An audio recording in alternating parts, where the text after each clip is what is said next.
বিসমিল্লাহির রহমানির রহিম। পরম করুণাময় অসীম দয়ালু আল্লাহর নামে শুরু করছি।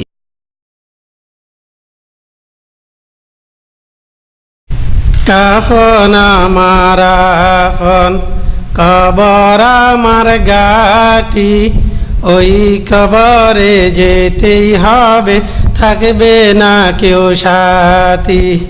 থাকতে হবে নিরালায়, একা একা বাসতলায়, থাকতে হবে নিরালায়, একা একা বাসতলায়। চতুর্দিকে রবে শুধু মাটি, চতুর্দিকে রবে শুধু মাটি। কাফন আমার আফন, কবর আমার গাটি, ওই কবরে যেতেই হবে, থাকবে না কেউ সাথী। আসসালামু আলাইকুম ওয়া রাহমাতুল্লাহি ওয়া বারাকাতুহু।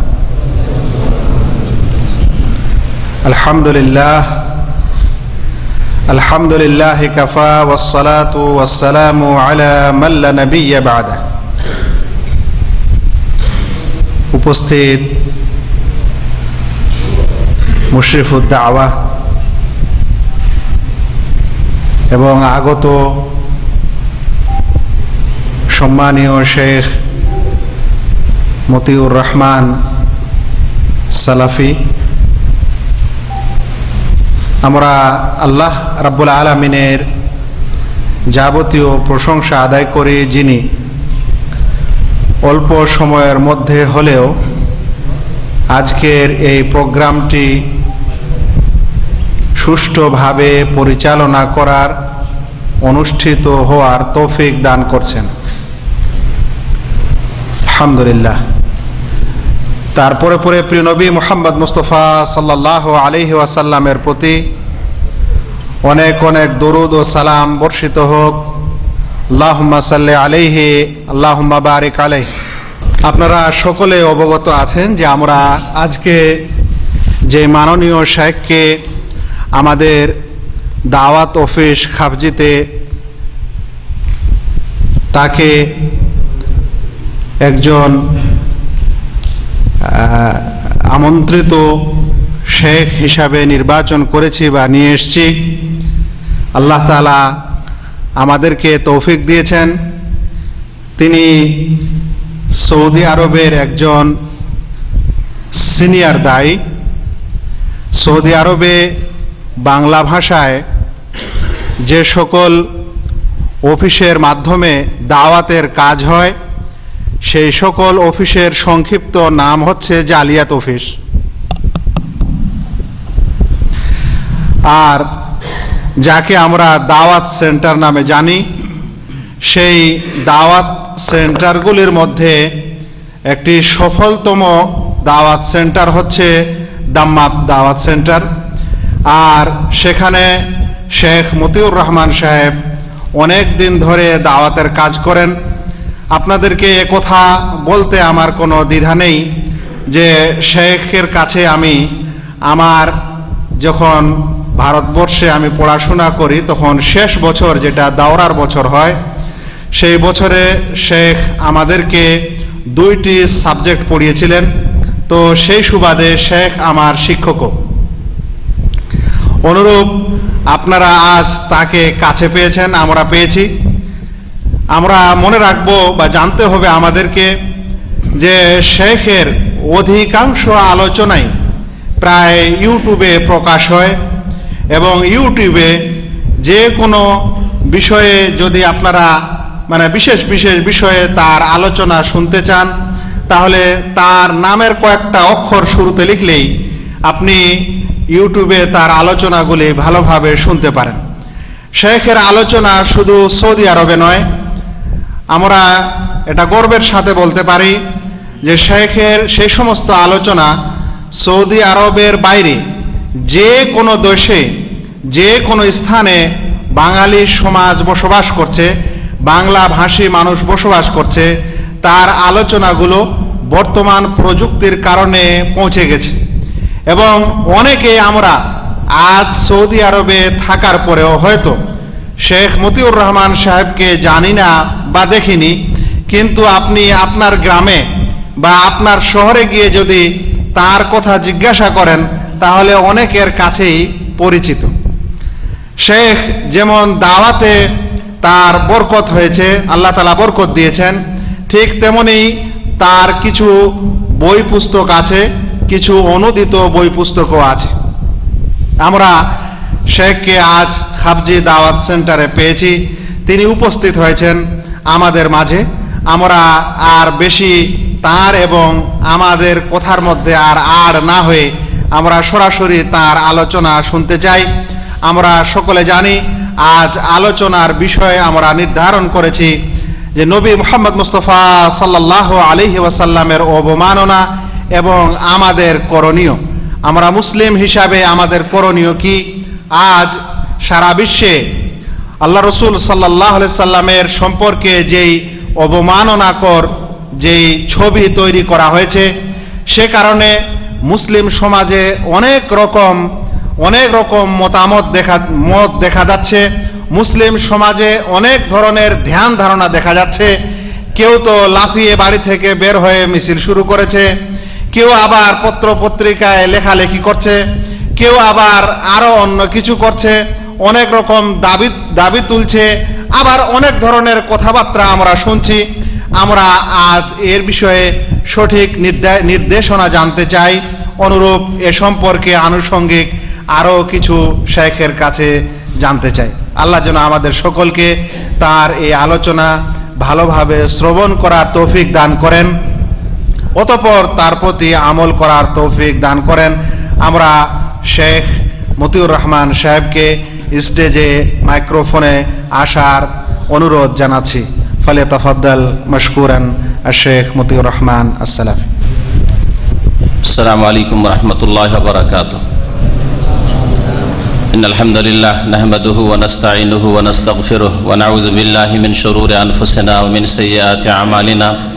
من يهده الله فلا مضل له ومن يضلله فلا هادي له واشهد ان لا اله الا الله وحده لا شريك له واشهد ان محمدا عبده ورسوله صلى الله تعالى عليه وعلى اله وصحبه وسلم تسليما كثيرا يا ايها الذين امنوا اتقوا الله حق تقاته ولا تموتن الا وانتم مسلمون يا ايها الناس اتقوا ربكم الذي خلقكم من نفس واحده وخلق منها زوجها وبث منهما رجالا كثيرا ونساء واتقوا الله الذي تساءلون به والأرحام إن الله كان عليكم رقيبا يا أيها الذين آمنوا اتقوا الله وقولوا قولا سديدا يصلح لكم أعمالكم ويغفر لكم ذنوبكم ومن يطع الله ورسوله فقد فاز فوزا عظيما أما بعد فإن خير الحديث كتاب الله وخير الهدي هدي محمد صلى الله عليه وسلم وشر الأمور محدثاتها وكل محدثة بدعة وكل بدعة ضلالة وكل ضلالة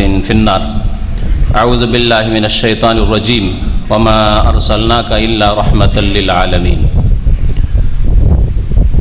সম্মানিত ভাতৃমণ্ডলী, আল্লাহ পাক রব্বুল আলামিনের সমস্ত প্রশংসা যে আল্লাহ পাক আমাদের সৃষ্টি করেছেন এবং আমাদের জ্ঞান বুদ্ধি দান করেছেন।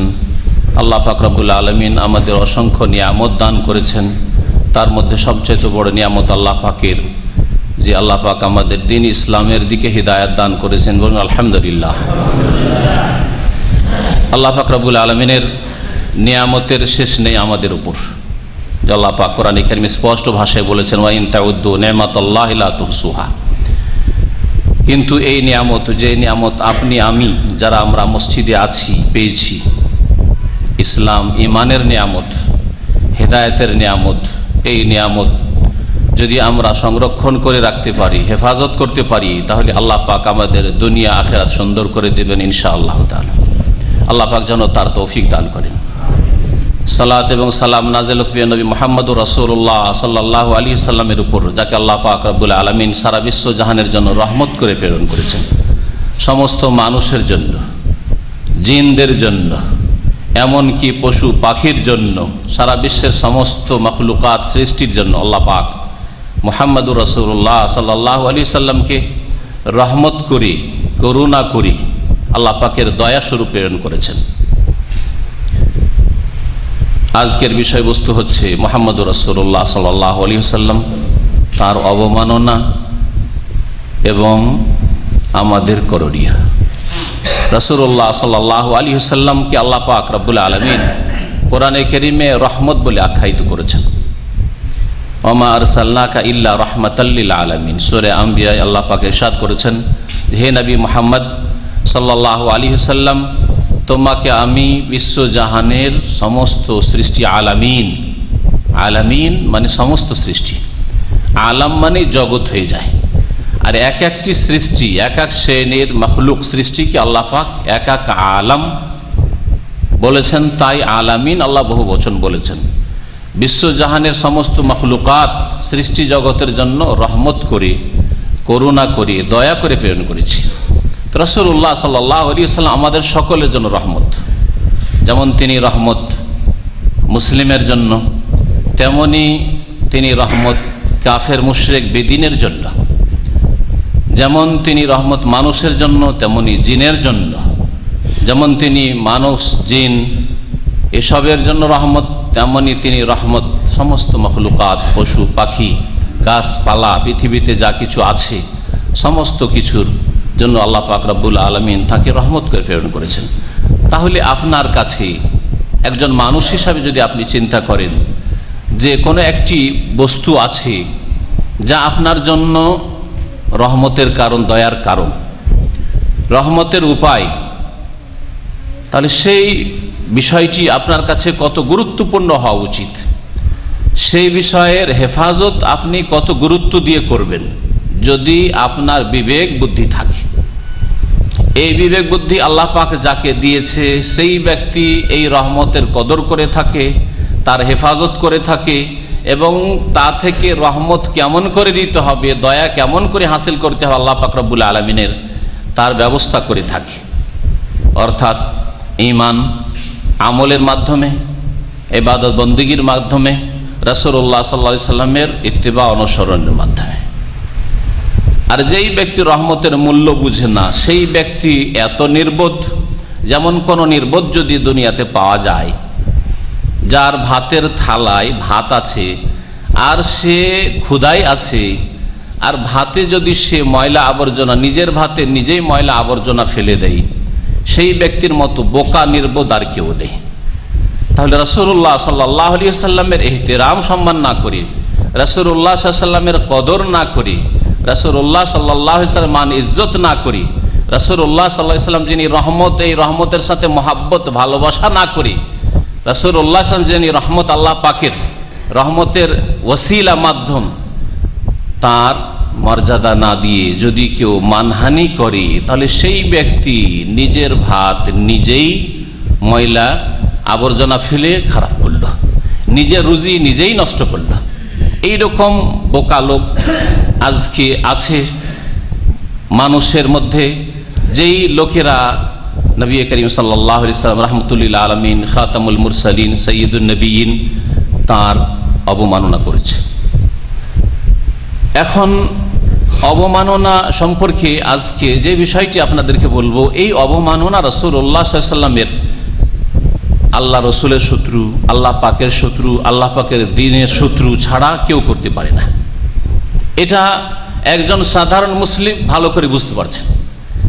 আল্লাহ পাকের শত্রু, আল্লাহ পাকের রসুলের শত্রু, আল্লাহ পাকের দ্বীনের শত্রু, কোরআনে কারীমের শত্রু একমাত্র এ অবমাননা করতে পারে, আর তা করেছে। এই যে শত্রুতা, এটা আল্লাহ পাক রব্বুল আলামিন কোরআনে কারীমে স্পষ্ট করেছেন, যে সম্পর্কে প্রত্যেক মুসলিমকে সজাগ থাকতে হবে। আজকে মুসলিম বিশ্বের অবস্থা, মুসলিম বিশ্বের জনসাধারণের অবস্থা, সর্বস্তরের মানুষের অবস্থা, যে এতে থেকে একেবারে গাফিল, যে তাদের শত্রু, তাদের দ্বীনের শত্রু, তাদের রাসূলের শত্রু, তাদের কোরআনের শত্রু, তাদের রবের শত্রু যে আছে তাদেরকে চেনে না এবং তাদেরকে বন্ধু বানিয়ে ফেলেছে। অথচ আল্লাহ পাক রব্বুল আলামিন কোরআনে কারীমে স্পষ্টভাবে বলেছেন, ইয়া আইয়ুহাল্লাযীনা আমানু লা তাত্তাখিযুল ইয়াহুদা ওয়ান নাসারা আউলিয়া, হে মুমিনরা তোমরা ইহুদি এবং খ্রিস্টানকে কখনো বন্ধু হিসাবে গ্রহণ করিও না। আর কেউ যদি তাদেরকে বন্ধু হিসাবে গ্রহণ করে তাদের দলে শামিল হবে, কথা আল্লাহ পাক রব্বুল আলামিন বলেছেন, তাদের সাথে উঠবে কথা বলেছেন। কিন্তু আজকে মুসলিম সমাজে জনসাধারণের মাঝেও সর্বস্তরের লোকের কাছেই পাবেন, কিন্তু আমরা জনসাধারণের সাথে যেহেতু বসবাস করি তাদের কথাই বলছি। শোনা যায় যে আমার এক খ্রিস্টান বন্ধু আছে, আমার এক হিন্দু বন্ধু আছে, আমার এক বন্ধু আছে সে নাস্তিক। এগুলো মুসলমানদের বন্ধু। এ হচ্ছে মুসলিমদের ধ্যান ধারণার অবস্থা, ইমানের অবস্থা, তাদের মগজে মস্তিষ্কে যা আছে তার একটা আভাস যে কি অবস্থায় আজকে মুসলিমরা আছে। আল্লাহ পাক রব্বুল আলামিন সতর্ক করেছেন তার শত্রু, মানুষের শত্রু, মুমিনদের শত্রু। ইয়া আইয়ুহাল্লাযীনা আমানু লা তাত্তাখিযু আদুওয়ি ওয়া আদুওয়াকুম আউলিয়া। আল্লাহ পাক একটি সূরার প্রথম আয়াতে বলছেন, হে মুমিনরা, তোমরা আমার দুশমন এবং তোমাদের দুশমনকে তোমরা বন্ধু হিসাবে গ্রহণ করবে না। তাহলে এই ইহুদি এবং নাসারা এরা আল্লাহ পাকেরও দুশমন এবং আমাদের দুশমন, এটা আমাদের প্রথম জেনে নিতে হবে। তারা কখনো রাসূলুল্লাহ সাল্লাল্লাহু আলাইহি সাল্লামকে রহমত হিসাবে গ্রহণ করবে না যতক্ষণ পর্যন্ত রাসূলুল্লাহ সাল্লাল্লাহু আলাইহি সাল্লাম যে রহমত, এই রহমতের কদর মর্যাদা অনুধাবন না করতে পারবে। এই রহমতের মর্যাদা তাদের কাছে ফুটে উঠবে কেমন করে, এই ক্ষেত্রে আমাদের করণীয় রয়েছে। আমি যে কথাগুলি বলতে চাইব, প্রথম হচ্ছে যে কি কারণে রাসূলুল্লাহ সাল্লাল্লাহু আলাইহি সাল্লামের অবমাননা হচ্ছে বা হয়েছে, এটা আমাদের জানার প্রয়োজন রয়েছে। আর এগুলির প্রতিকার কি, আগামীতে আমাদের করণীয় কি, যেটা হচ্ছে আসল বিষয়। আমাদের করণীয় কি, আমরা কি করব, কি করলে এই রকম আগামীতে হয়তো হবে না, অথবা এই রকম সাহস করলেও একটু তাদের অন্তরে ভয় সৃষ্টি হবে, যে কোনো রকমের ভয় হোক না কেন। প্রথম যে রোগগুলি আমাদের মধ্যে দেখা দিয়েছে, যারা রাসূলুল্লাহ সাল্লাল্লাহু আলাইহি সাল্লামের উম্মত বলে আমরা পরিচয় দিয়ে থাকি, আমাদের মধ্যে যে রোগগুলি দেখা গেছে, রোগের শেষ নেই। আজকে মুসলিম সমাজে রোগের শেষ নেই। ব্যক্তি জীবনে রোগে জর্জরিত, পারিবারিক জীবনে রোগে জর্জরিত, সামাজিক জীবনে রোগে জর্জরিত, আর বাকি ক্ষেত্রগুলি, বড় বড় ক্ষেত্রগুলি তো ছাড়েন। অর্থনীতিতে রোগে ভরা, রিজিক হালাল এইরকম মুসলিম পাওয়া বড়ই মুশকিল। টাকা পয়সা নিয়ে, ধার নিয়ে অথবা আমানত রেখে ফিরিয়ে পাওয়া যাবে এই আশা করা বড়ই মুশকিল। কারো সাথে সম্পর্ক খারাপ করতে হলে তাকে টাকা ধার দিয়ে দাও, দেখে নাও, তাহলে সম্পর্ক খারাপ হয়ে যাবে এমনিতে। জীবনের প্রত্যেকটি ক্ষেত্রে, ব্যক্তি জীবনের অবস্থা দেখেন যে আজকে মুসলিম কি অবস্থায় আছে। সবচেয়ে বড় রোগ মুসলিম সমাজে যা ঢুকেছে, কি রোগ হইতে পারে বলুন তো দেখি? শিরক। আজকের মুসলিম বিশ্বে, বিশেষ করে ভারত উপমহাদেশের প্রেক্ষাপটে, ভারত, বাংলাদেশ, পাকিস্তান, আমরা ওই সব দেশের কথা বলব কারণ সেখানকার লোক আমরা। এই দেশগুলিতে অধিকাংশ মুসলিম হওয়া সত্ত্বেও তারা বড় বড় শিরক করে থাকে, আর তাদের শিরকের আস্তানা হিন্দুদের মন্দিরের আর খ্রিস্টানদের চার্চের চাইতে সংখ্যায় কম নয়। হিন্দুদের যদি দুর্গা থাকে, তো এসব নামধারী মুসলিমদের দরগাহ রয়েছে। হিন্দুরা দুর্গার কাছে যা করে, এই নামধারী মুসলিমরা দরগাহে তাই করে। হিন্দুরা যদি হরে রামে হরে কৃষ্ণ করে, তো মুসলিমরা বলে ইয়া গৌসুল আজম মদদ, বলে ইয়া গরিব নওয়াজ খাজা বাবা সৈয়াল্লিল্লাহ। পার্থক্য কোথায়? পার্থক্য হচ্ছে আরবি ফার্সি একদিকে, আর একদিকে বাংলা হিন্দি, হয়তো এতটুকু পার্থক্য। যেমন আমাদের দেশে একটি যে বিদাত আছে, কাজ একই কিন্তু শব্দের পার্থক্য আছে। হিন্দুরা বলে পায়ের ধুলি নেওয়া, আর মুসলিমরা বলে কদম বুশি করা। কাজ একই হিন্দুদের চরিত্র, হিন্দু সভ্যতা, কিন্তু মুসলিম কদম, আরবি ফার্সি বলল বুসি, ফার্সি ভাষা বলল বসা দেওয়া মানে চুমা দেওয়া, আর হিন্দুরা বলল পায়ের ধুলানে, বড়দের পায়ের ধুলি নিতে হয় হিন্দুদেরকে, আর বিদাতি মুসলিমরা কদম বুশি করে থাকে। শব্দের শুধু পার্থক্য, দুর্গা আর দরগার পার্থক্য। অধিকাংশ মুসলিম ওয়ামা ইউমিনু আকসারুহুম বিল্লাহি ইল্লা ওয়া হুম মুশরিকুন, অধিকাংশ লোক মুসলিম হওয়া সত্ত্বেও শিরকে লিপ্ত, বড় বড় শিরকে। আল্লাহ ছাড়া অন্যকে ডাকা, বললাম গৌসুল আজম মহান উদ্ধারকারী কে হতে পারে বলুন তো দেখি? একমাত্র আল্লাহ পাক রব্বুল আলামিন মহান উদ্ধারকারী। আর গৌসুল আজম মসজিদ আছে, ঢাকাতে মসজিদ নেই? গৌসুল আজম মসজিদ, মসজিদ ও আন্নাল মাসাজিদা লিল্লাহ, আল্লাহ পাক রব্বুল আলামিন বলছেন সূরা জিন যে মসজিদ আল্লাহর জন্য তৈরি হবে, আর আল্লাহ পাকের ইবাদত বন্ধ। মসজিদের নামই হচ্ছে শিরকি নাম। মসজিদের নাম হচ্ছে গৌসুল আজম, মহান উদ্ধারকারী মসজিদ। আর মহান উদ্ধারকারী কে? আব্দুল কাদের জিলানী, বড় পীর আব্দুল কাদের জিলানী। আল্লাহ পাক নয়, আল্লাহ পাক বড় উদ্ধারকারী তাদের নয়, বড় উদ্ধারকারী হচ্ছে বড় পীর আব্দুল কাদের জিলানী। মক্কার মুশরিকরা নারী পুরুষ উলঙ্গ হয়ে ন্যাংটা হয়ে কাবা ঘরে তওয়াফ করত। আর ভারত উপমহাদেশে ন্যাংটা পীর আছে না? নেই? হ্যাঁ, নেই ন্যাংটা পীর? ন্যাংটা পীর আছে। ন্যাংটা সাধু আছে হিন্দুদের, আর মুসলমানদের ন্যাংটা পীর আছে। পার্থক্য কোথায়? তাই সবচেয়ে বড় রোগ, যেই রোগ মুসলিম উম্মায় ঢুকেছে, যেই উম্মতকে আল্লাহ পাক রব্বুল আলামিন খায়রা উম্মাহ, কুনতুম খায়রা উম্মাহ, তোমরা শ্রেষ্ঠ জাতি, শ্রেষ্ঠ জাতি, তারা নেতৃত্ব দেবে, তারা খলিফা হবে, তারা পৃথিবীতে ওপরে থাকবে, তাদের কথা চলবে, তাদের কথা শুনবে, তাদেরকে চোখ দেখাবার কেউ সাহস করবে না। আর তাদের নবী সৈয়দুল মুরসালিন খাতামুন নবীন, তার সম্পর্কে অবমাননাকর তারা ফিল্ম প্রকাশ করবে, এই সাহস হতে পারে? কিন্তু যেহেতু আমাদের মধ্যে ঘুণ ধরে গেছে, ঘুণ দ্বারা বুঝেন তো না, ঘুণ ধরে গেছে আমাদের মধ্যে, ওয়াহান ঘুণ, নবী করিম সাল্লাল্লাহু আলাইহি ওয়াসাল্লাম হাদিসে রয়েছে ওয়াহান ঘুণ ধরে যাবে। ওয়াসার কাঠ আছে, তক্তা আছে, কিন্তু অসার হয়ে আছে, কোনো শক্তি নেই তাতে। গোসাউনকা গোসাই সেল, বন্যায় যে ময়লা আবর্জনা ভেসে আসে আর ফেনা ভেসে আসে, ওই রকম অবস্থা।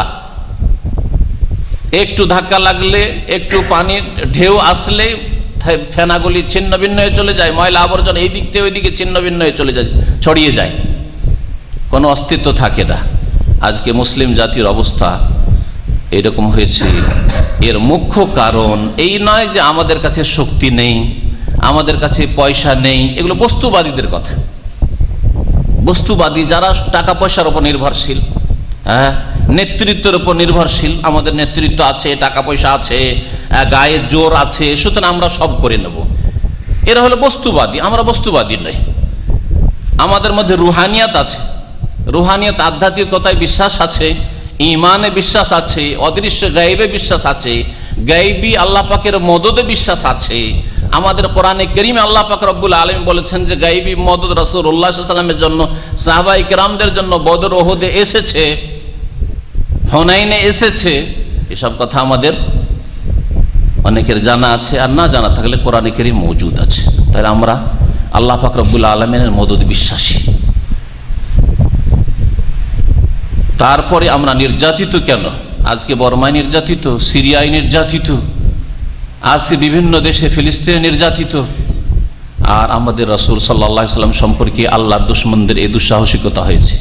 এর মুখ্য কারণ হচ্ছে মুসলিম উম্মার অধিকাংশ শিরকে লিপ্ত হয়ে যাওয়া। ধর্মের নামে যারা গুমরাহ হয়েছে, ধর্ম করছে তারা, মুসলিম জাতিতে মুসলিম ধর্ম করছে, কিন্তু শিরকি ধর্ম। আর একটি বড় দল আছে, তাদের কথা বলা হয়নি, যারা মুসলিম হওয়া সত্ত্বেও তারা বিধর্মী, তারা ধর্মের ধার, তাদের ধর্ম হচ্ছে পেট, আল বাতন ওয়াল ফারজ, যৌন ক্ষুধা দূর করা আর পেটের ক্ষুধা দূর করা, এছাড়া আর কিছু বুঝে না।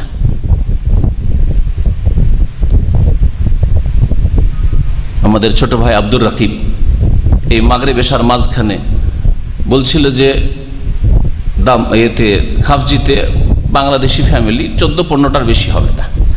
আমি বললাম যে যদি এই 14-15টা থাকে, আমার দাম্মাম যেখানে 500-র বেশি অন্তত ফ্যামিলি আছে বাংলা ভাষাভাষী, তাতে থেকে আমার অভিজ্ঞতা তার মধ্যে অর্ধেকের বেশি, বরং তার চাইতে বেশি, অর্ধেকের আরো বেশি হবে, তারা হচ্ছে 2 ভাগে ভাগ করা যেতে পারে, মুসলিমদেরকে, সে ফ্যামিলি হোক অথবা ব্যাচেলার হোক। অর্ধেকের বেশি এরা বেদিন, এদের ধর্ম হচ্ছে পেট, পয়সা কোত্থেকে আসছে আর জনক্ষুধা কোথায় দূর হচ্ছে, কি হালাল কি হারাম, জায়েজ আর না জায়েজ কোনো পার্থক্য নেই।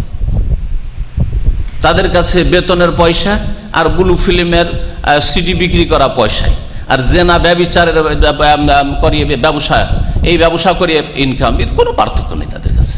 হালাল হারামের কোনো পার্থক্য নেই, পয়সা আসতে হবে, খরচ করে এসছে অনেক টাকা, পয়সা নিয়ে যেতে হবে। এইরকম যদি জাতিতে মুসলিম হয় তো এদেরকে আল্লাহ লাঞ্ছিত করবেন না তো আর কি করবে? এরা তো এরই হকদার, অধিকাংশ হয়ে গেল এইরকম বেদিন। আর যেগুলির মধ্যে ধর্ম আছে তাদের অধিকাংশ আবার হচ্ছে বাতিল ধর্মে বিশ্বাসী, শিরকের ধর্মে, কবর মাজার পূজার ধর্মে বিশ্বাসী, পীরতন্ত্রের ধর্মে বিশ্বাসী, ব্যক্তি পূজা, অন্ধত্বে বিশ্বাসী। যদি নবী করিম সাল্লাল্লাহু আলাইহি ওয়াসাল্লামের কথা বলা হয় তো বলবে যে আমাদের তরিকাতে কি আছে, আমাদের মযহাবে কি ফতোয়া আছে। যদি রাসূলের হাদিস পেশ করা হয় তো এই হাদিসের উপর আমাদের তরিকায় আমল আছে না নেই, শর্ত লাগিয়ে মানব। বিভিন্ন তরিকায় ভাগ হয়ে রয়েছে। তাহলে প্রথম যেই রোগ, সেই রোগ হচ্ছে শিরকের রোগ। আল্লাহ পাক রব্বুল আলামিন ওই জাতিকে কখনো নিরাপদ রাখবেন না যেই জাতিতে শিরক ঢুকে গেছে। আল্লাহ পাক সূরা আনআমের একটি আয়াতে ইরশাদ করেছেন, আল্লাযীনা আমানু ওয়া লাম ইয়ালবিসু ঈমানাহুম বিযুলমিন উলাইকা লাহুমুল আমনু ওয়া হুম মুহতাদুন। যারা মুমিন হয়েছে, মুসলিম হয়েছে, আমরা মুসলিম, কিন্তু তার সাথে আল্লাহ বলছেন ওয়া লাম ইয়ালবিসু ঈমানাহুম বিযুলমিন, তাদের ঈমানের সাথে জুলমের অর্থাৎ শিরকের সংমিশ্রণ ঘটায় না। এই জুলমের তাফসীর রাসূলুল্লাহ সাল্লাল্লাহু আলাইহি ওয়াসাল্লাম করেছেন শিরক বলে। আর কোরআনে কারীমের সূরা লোকমান আল্লাহ বলেছেন ইন্নাশ শিরকা লাযুলমুন আযীম, শিরক হচ্ছে সবচেয়ে বড় জুলম। তো শিরকের সংমিশ্রণ যেন না ঘটায়, মুসলিম যেন শিরকি আকীদা না রাখে, শিরকি আমল না করে, তাবিজ কোমরে আর হাতে না বাঁধা থাকে। বাচ্চা ভূমিষ্ঠ হলে তাবিজ বেঁধে দিতে হবে রানে বিবির, আর সেও তাবিজ আবার কোরআনে কারীমের। কত বড় কোরআনের সাথে বেয়াদবি! রাসূলুল্লাহ সাল্লাল্লাহু আলাইহি ওয়াসাল্লামের সাথে ইহুদি বেয়াদবি করেছে, না হয় নাসারা বেয়াদবি করেছে, তাই না? আর আপনি কত বড় বেয়াদবি করেছেন যে এই রানে, আপনার স্ত্রীর রানে যখন নেফাসের রক্ত প্রবাহিত হচ্ছে, আর সেই সময় রানে ইজাসমাউন কি বলছে, ওয়ালকাত মাফিহা ওয়া তাখাল্লাত, এই আয়াত বেঁধে দিতে হবে। আর তারপরে যখনই তাড়াতাড়ি ভূমিষ্ঠ হয়ে যাবে তাড়াতাড়ি খুলে ফেলবেন, না হয় নাড়ি বুড়ি বেরিয়ে চলে যাবে। এটা ইহুদিরা বলেছে? এটা নাসারারা বলেছে? না, এটা মুসলিমদের ধর্মীয় পুস্তকে লেখা আছে। হ্যাঁ, বাতিল ধর্মীয় পুস্তকে লেখা আছে। আর এগুলি হলো আমাদের দেশের আমল। অথচ নবী করিম সাল্লাল্লাহু আলাইহি ওয়াসাল্লাম বলেছেন আত-তামাইমুশ শিরকুন, তাবিজ হচ্ছে শিরক। তাহলে এই শিরকি আকীদা, শিরকি আমল, শিরকি আচরণ, শিরকি কাজকর্ম, শিরকে ভরা সবকিছু। এই অবস্থায় আল্লাহ পাক রব্বুল আলামিন কেন নিরাপত্তা দান করবেন? আল্লাহ পাক ইরশাদ করেছেন ঈমানের সাথে জুলমের যদি সংমিশ্রণ না করে, উলাইকা লাহুমুল আমন, তাদের জন্য রয়েছে নিরাপত্তা। তাদের নবী নিরাপদ, সেই উম্মত নিরাপদ, তাদের ধন সম্পদ নিরাপদ, তাদের নারীরা নিরাপদ, তাদের মান ইজ্জত নিরাপদ। আর এর বিপরীত, যদি তারা জাতিতে মুসলমান কিন্তু আকীদা আমলে শিরক ঢুকে থাকে, লাইসা লাহুমুল আমন, তাদের জন্য নিরাপত্তা নেই। তাদের না নবী নিরাপদ থাকবে, না তাদের কোরআন নিরাপদ থাকবে, না তাদের মান ইজ্জত নিরাপদ থাকবে, তাদের না দুনিয়া নিরাপদ থাকবে, না আখিরাত নিরাপদ, না কবরের জীবনে তারা নিরাপদ, না হাসরের মাঠে তারা নিরাপদ। আল্লাহ পাক রব্বুল এই কথা বলেননি যে আখিরাতের কথা শুধু, উলাইকা লাহুমুল আমন ফিল আখিরা, আল্লাহ বলেছেন শুধু আখিরাতে না, দুনিয়া এবং আখিরাতে নিরাপত্তা পাবে না যদি ঈমানের সাথে শিরক করো। মুমিন মুসলিম আবার শিরকও করো। মুসলিম আবার কবর মাজার পূজাও করা। নবী করিম সাল্লাল্লাহু আলাইহি ওয়াসাল্লাম কি কথা বলেননি আলী রাদিয়াল্লাহু তাআলা আনহুকে যে আলী তোমাকে কি একটি কাজে পাঠাবো, একটি কাজে পাঠাবো? পাঠান।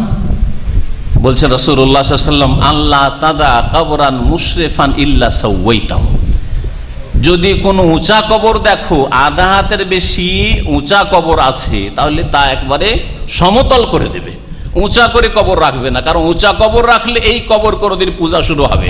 কোন ওলিউল্লাহর কবর আছে, বুজুর্গানের দিনের কবর আছে, সুতরাং এখানে মুরাকাবা করা যাবে, এখানে করে পাওয়া যাবে, এখানে অনেক কিছু পাওয়া যায়, এখানে গেলে কাশফ হয়, এখানে গেলে মনের আশা পূরণ হয়, এখানে গেলে ছেলে মেয়ে পাওয়া যায়, রোগ ভালো হয়, এই শুরু হয়ে যাবে। তাই হয়েছে। রাসূলুল্লাহ সাল্লাল্লাহু আলাইহি ওয়াসাল্লাম আলী রাদিয়াল্লাহু তাআলা আনহুকে পাঠিয়েছিলেন। আজকে এই রাসূলুল্লাহ সাল্লাল্লাহু আলাইহি ওয়াসাল্লামের কাজ যদি কেউ করতে চায়, আর এক আলীকে কাউকে যদি পাঠাতে চায়, যে আজকে এই কাজ, যতগুলি কবর পাকা হয়ে আছে, যতগুলি কবর উঁচা হয়ে আছে, যেই কবরগুলিতে আল্লাহ ছাড়া এই কবরকে সেজদা হচ্ছে, সেই কবরগুলিকে সাধারণ কবরে পরিণত, আধা হাত উঁচা করে কাঁচা মাটিতে রাখো, পাকা কবর করে নয়। করতে দেবে মুসলিমরা? দেবে? বলুন দেখি। বাধা দেবে কে? ইহুদিরা এসে বাধা দেবে, হিন্দুরা এসে বাধা দেবে, খ্রিস্টানরা আসবে বাধা দিতে? এই মুসলিমরাই বাধা দিতে, যাদেরকে মুসলমান বলা হচ্ছে। এ মুসলমান হে জিনহে দেখ কে শর্মা ইহুদ। তাহলে তৌহিদ প্রতিষ্ঠা করতে সবচেয়ে বড় বাধা এই মুসলিমদের এক শ্রেণীর লোক, যারা নামে তো মুসলিম কিন্তু কাজে কর্মে আকীদা আমলে তারা শিরক করে থাকে। এই অবস্থা থাকলে কখনো আমরা নিরাপদ নই। আর আল্লাহ পাক হেদায়েত দেবেন, অহম মুহতাদুন, শিরক মুক্ত যদি হও, মুমিন এবং শিরক মুক্ত, তাহলেই তোমরা হেদায়েত পাবে, আল্লাহ পাক রব্বুল বলেছেন। দ্বিতীয় কারণ হচ্ছে নবী করিম সাল্লাল্লাহু আলাইহি সাল্লামের অবমাননার আর আমাদের জুলম অত্যাচার হওয়ার, আমরা হেয় প্রতিপন্ন আল্লাহর শত্রুদের কাছে। এর কারণ হচ্ছে অনৈক্য, দলাদলি, আমাদের মধ্যে ফাটল আর ভাঙন। আর সেই সম্পর্কে আমার একটু পূর্বের আলোচনাতে বুঝতে পেরেছেন যে মুসলিমরা প্রথম দুভাগে বিভক্ত। একদল বিধিহীন মুসলিম, নামে মাত্র মুসলিম, শুধু নামগুলি মুসলিম, নামে অনেক সময় চেনা মুশকিল, রূপ চেহারা তো চেনাই যাবে না। আর এক দল বেদিন নয়, তাদের দিন আছে কিন্তু আবার তারা বহু দিনে বিশ্বাসী, দিনে ইসলামে বিশ্বাসী নয়। আল্লাহ পাকের নাজিলকৃত দিনে ইসলাম, যা কোরআনে কারীমে রয়েছে, যা রাসূলুল্লাহ সাল্লাল্লাহু আলাইহি ওয়াসাল্লাম হাদিসে রয়েছে, ফাইন আমানু বিমিসলি মা আমানতুম বি, তোমরা যদি তাদের মতো ঈমান নিয়ে আসো যেমন তারা ঈমান নিয়ে এসেছিল, সাহাবায়ে কেরামরা যেমন ঈমান নিয়ে এসেছিল, সাহাবায়ে কেরামদের জামানায় যে ইসলাম ছিল সেই ইসলাম যদি তোমরা পালন করো, আল্লাহ পাক বলছেন ফাকাদ ইহতাদাও, তাহলে তো হিদায়াত পাবে, তাহলে তো সঠিক রাস্তা পাবে। যদি ওইদিকে ফিরিয়ে নিয়ে যেতে চাই তো যেতে চাইবেন না। বহু দলে বিভক্ত, বহু দলে বিভক্ত। নবী করিম সাল্লাল্লাহু আলাইহি ওয়াসাল্লামের যে ভবিষ্যৎবাণী 73 ফিরকা হবে তার বেশি হয়ে গেছে। তো এই যে মুসলিমদের অনৈক্য, আল্লাহর শত্রুরা বুঝতে পারছে যে মুসলিমদের মধ্যে আপোষে মিল নেই, এরা কখনো এক হতে পারবে না আমাদের বিরুদ্ধে। সুতরাং তাদের নবী সম্পর্কে আমরা যদি বেয়াদবি করি, আমরা যদি নবীর অবমাননা করি, এরা কিছুই করতে পারবে না আমাদের। আল্লাহ পাক কোরআনে কারীমে ইরশাদ করেছেন, ওয়ালা তানাজাউ ফাতাফশালু ওয়া তাযহাবা রিহুকুম, তোমরা আপোষে, ওয়ালা তানাজাউ, ঝগড়া বিবাদ করিও না। আর সবচেয়ে বড় ঝগড়া হচ্ছে ধর্মীয় ঝগড়া। কারণ দুনিয়ার ঝগড়া, পয়সার ঝগড়া, নেতৃত্বের ঝগড়া আর স্বার্থের ঝগড়া, এই সামান্য ঝগড়া, এই ঝগড়া মিটে যাচ্ছে, দেখছেন না, মিটে যাচ্ছে, আছে আবার নেই, 2-4 দিন ছিল তারপর নেই, আবার স্বার্থ ঠিক হয়ে গেছে, মিলে গেছে। কিন্তু ধর্মীয় আকীদার ঝগড়া, আকীদার ঝগড়া, একদল তৌহিদ প্রতিষ্ঠাকারী, আর একদল শিরকে বিশ্বাসী, অথচ তারাও মুসলিম। আর একদল রাসূলুল্লাহ সাল্লাল্লাহু আলাইহি ওয়াসাল্লামের সুন্নতে বিশ্বাসী, সহিহ সুন্নাত মোতাবেক জীবন যাপন করে। আর দল বলছে না, বিদআতে হাসানার দরজা তো খোলা আছে, যা আমরা করছি এগুলো হাদিসে না থাকলে কি হবে, এগুলো তো বিদআতে হাসানা, ভালো কাজ। এইভাবে বহু দল তৈরি হয়ে গেছে। আল্লাহ বলছে ওয়ালা তানাজু, এই ঝগড়া বিবাদ করিও না, ফাতাফশালু, না হলে দুর্বল হয়ে পড়বে, তোমরা দুর্বল হয়ে যাবে কাফেরদের কাছে, ওয়া তাযহাবা রিহুকুম, আর তোমাদের যে দাপট আছে সে দাপট শেষ হয়ে যাবে, দাপট থাকবে না। সুতরাং আমাদের দাপট নেই, আল্লাহ তো বলেছেন। কত দলে বিভক্ত। তাহরিক পত্রিকায় আজকে থেকে প্রায় 8-10 বছর আগে আমি পড়েছিলাম, লিখেছে শুধু বাংলাদেশে তরিকত, জানেন তো তরিকত আর মারিফাত এসব শুনেছেন না? তরিকতে পীরদের তরিকতের 2,98,000 তরিকা আছে শুধু বাংলাদেশে। একটা ছোট্ট বাংলাদেশে 2,98,000টা তরিকা আছে। চিস্তিয়া তরিকা, কাদেরি তরিকা, মুজাদ্দিদি তরিকা, এই তরিকা সেই তরিকা, তরিকার শেষ নাই। এইভাবে কখনো ঐক্য আসতে পারে? আল্লাহ পাক বলছেন ওয়াতাসিমু বিহাবলিল্লাহ, আল্লাহ পাকের রশিকে মজবুত করে ধরো। আল্লাহ পাকের রশি কোরআনে কারীম, আর কোরআনে কারীমের ব্যাখ্যা হচ্ছে রাসূলুল্লাহ সাল্লাল্লাহু আলাইহি ওয়াসাল্লামের সহিহ হাদিস। মুসলিম উম্মাহ যদি ঐক্য সত্যিকার অর্থে অন্তর থেকে কামনা করে, তাহলে কোরআন সুন্নাহ ছাড়া কখনো ঐক্য আসতে পারে না। কোরআনে কারীমে যা আছে বিনা শর্তে মানব, কোনো কন্ডিশন নাই। রাসূলুল্লাহ সাল্লাল্লাহু আলাইহি ওয়াসাল্লাম থেকে সহিহ সূত্রে সহিহ সনদে যে হাদিস প্রমাণিত, সেটা আমার বাপের খেলাফ হোক না কেন, আমার ইমামের খেলাফ হোক না কেন, আমার পীরের খেলাফ হোক না কেন, আমার ওস্তাদের খেলাফ হোক না কেন, রাসূলুল্লাহ সাল্লাল্লাহু আলাইহি ওয়াসাল্লামের হাদিস মোতাবেক জীবন যাপন করব, জীবনের প্রত্যেকটি ক্ষেত্রে। এইভাবে মুসলিম বিশ্বে যে অনৈক্য দেখা দিয়েছে, এই অনৈক্য দূর হইতে পারে। আর এছাড়া যদি বলেন যে আমাদের দল ভারী, সুতরাং আমাদের দলে আপনারা অল্প আর থেকে কি করবেন, চলে আসেন আমাদের দলে চলে আসেন, কখনো হবে না, কখনো হবে না। আমি একটা উদাহরণ এই জন্য দিই, যদি বলেন যে ভাই আমাদের বাংলাদেশের অমুক পীর সাহেবের মুরিদানের সংখ্যা সবচেয়ে বেশি, সুতরাং আরবদেরকে যদি বলেন যে চলো তোমরা এই তরিকতের উপর আমল করো, হবে? যাবে কেউ? মানবে? মানবে না। যদি ইউরোপের লোকদেরকে, মুসলমানদেরকে বলেন, অস্ট্রেলিয়ার মুসলমানদেরকে বলেন যে তোমরা একটা বাংলাদেশে বড় পীরের তরিকা আছে আর অনেক ভক্ত আছে, তার তরিকায় চলে আসো, আসবে কেউ? কেউ আসবে না। কিন্তু যদি বলেন আমাদের একটি কালিমা আছে, যে কালিমাকে কালিমা তাইয়্যিবা বলা হয়, সেই কালিমাতে যেমন আছে আশহাদু আল্লা ইলাহা ইল্লাল্লাহ, আমরা আল্লাহ ছাড়া কারো ইবাদত না, ও আশহাদু আন্না মুহাম্মাদান রাসূলুল্লাহ, আর মুহাম্মদ রাসূলুল্লাহ তরিকা ছাড়া কারো তরিকায় চলি না। সুতরাং মুহাম্মদ রাসূলুল্লাহ তরিকা আল্লাহর রাস্তে চলে আসো, তাহলে আরবও আসবে, আর অনারব ভারত উপমহাদেশের লোকেরাও আসবে, বাঙালি হলেও আসবে, কেরল হলেও আসবে, তামিল হলেও আসবে, আর জাপানি হলেও আসবে, আর ইউরোপিয়ান আমেরিকান হলেও আসবে, সাদা হলেও আসবে, আফ্রিকান কালো হলেও আসবে, সবাই আসবে। আসবে না আসবে না? তাহলে মুসলিম উম্মাহ ঐক্য নিয়ে আসার একমাত্র উপায় হচ্ছে আমরা কোরআনে কারীম বিনা শর্তে মানব, আর রাসূলুল্লাহ সাল্লাল্লাহু আলাইহি ওয়াসাল্লামের হাদিস বিনা শর্তে মানব। আর কোরআন এবং হাদিস বোঝা সবচেয়ে সহজ, কারণ আল্লাহ পাক এবং তার রাসূল সাল্লাল্লাহু আলাইহি ওয়াসাল্লাম সবচেয়ে সুন্দর করে বুঝিয়েছেন। আর আমাদের দেশে বিদাতিরা এর উল্টো বলে কোরআন বোঝা যাবে না, এটা বড় বড় আলেম হইতে হবে তাহলে বুঝবেন। হাদিস, বুখারী, আরে বুখারী বলতে শিখেছেন আপনি, বুখারী যেমন তেমন কথা নাকি? বুখারী বুঝতে পারে মানুষ? অসম্ভব। আরে বুখারী বুঝবেন আর ফিকহ বুঝে কুদুরি বুঝে নেবেন আপনি, আর বুখারী বুঝেন আর হেদায়েত বুঝে নেবেন? কারণ আপনি কি মনে করছেন যে হেদায়েত বুখারীর চাইতে সহজে আছে নাকি? মানুষের কথা, তাহলে মানুষের লিখা হেদায়েত মানুষ বেশি বুঝাইতে পারেছে রাসূলুল্লাহ সাল্লাল্লাহু আলাইহি ওয়াসাল্লাম চাইতে? এটাই আপনার বিশ্বাস? আপনি মানহানি করলেন, আপনি অবমাননা করছেন, এটা বুঝেন না যে ইয়া রাসূলুল্লাহ, যেন আপনি বলছেন, প্রত্যক্ষ বলেন আর না বলেন, পরোক্ষভাবে বলছেন ইয়া রাসূলুল্লাহ, আপনার কথা আমরা বুঝতাম না। কার কথা বুঝি?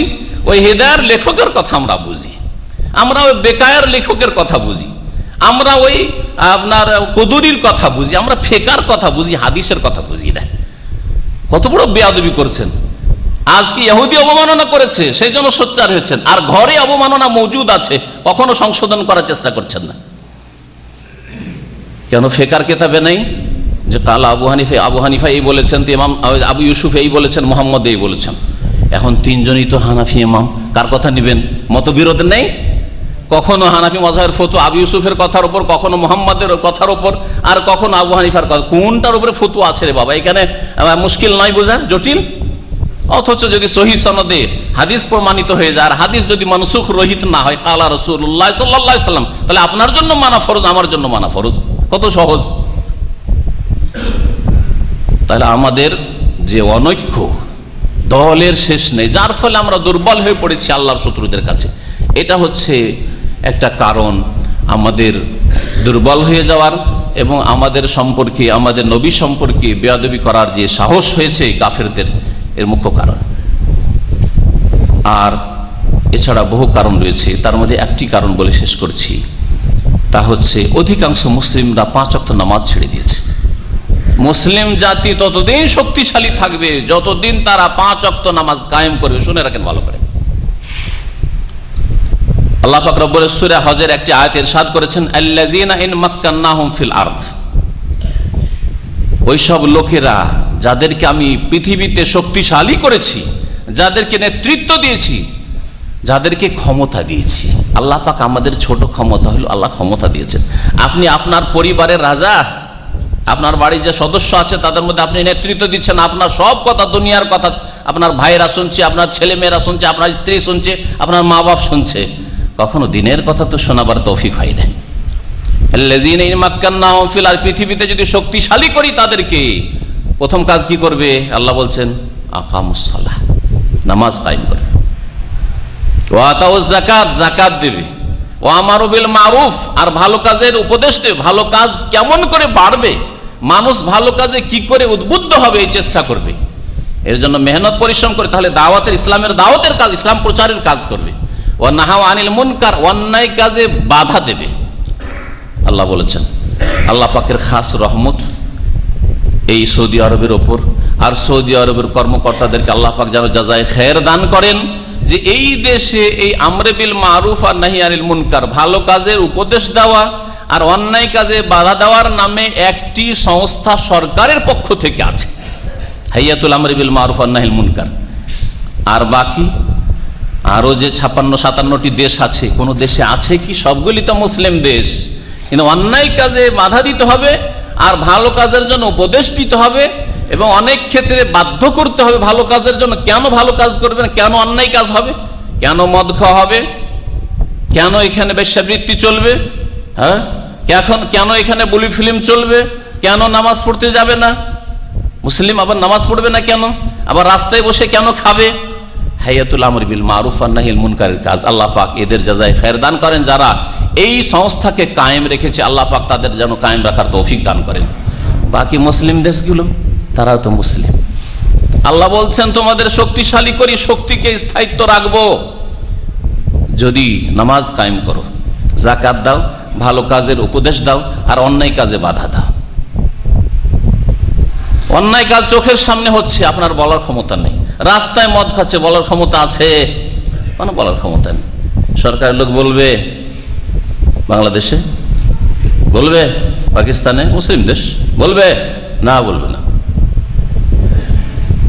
পার্কে, হ্যাঁ, যুবক যুবতীর সম্মতি আছে, অসুবিধা নাই, ওটা ধর্ষণ নাই, ওটা অপরাধ হইল না।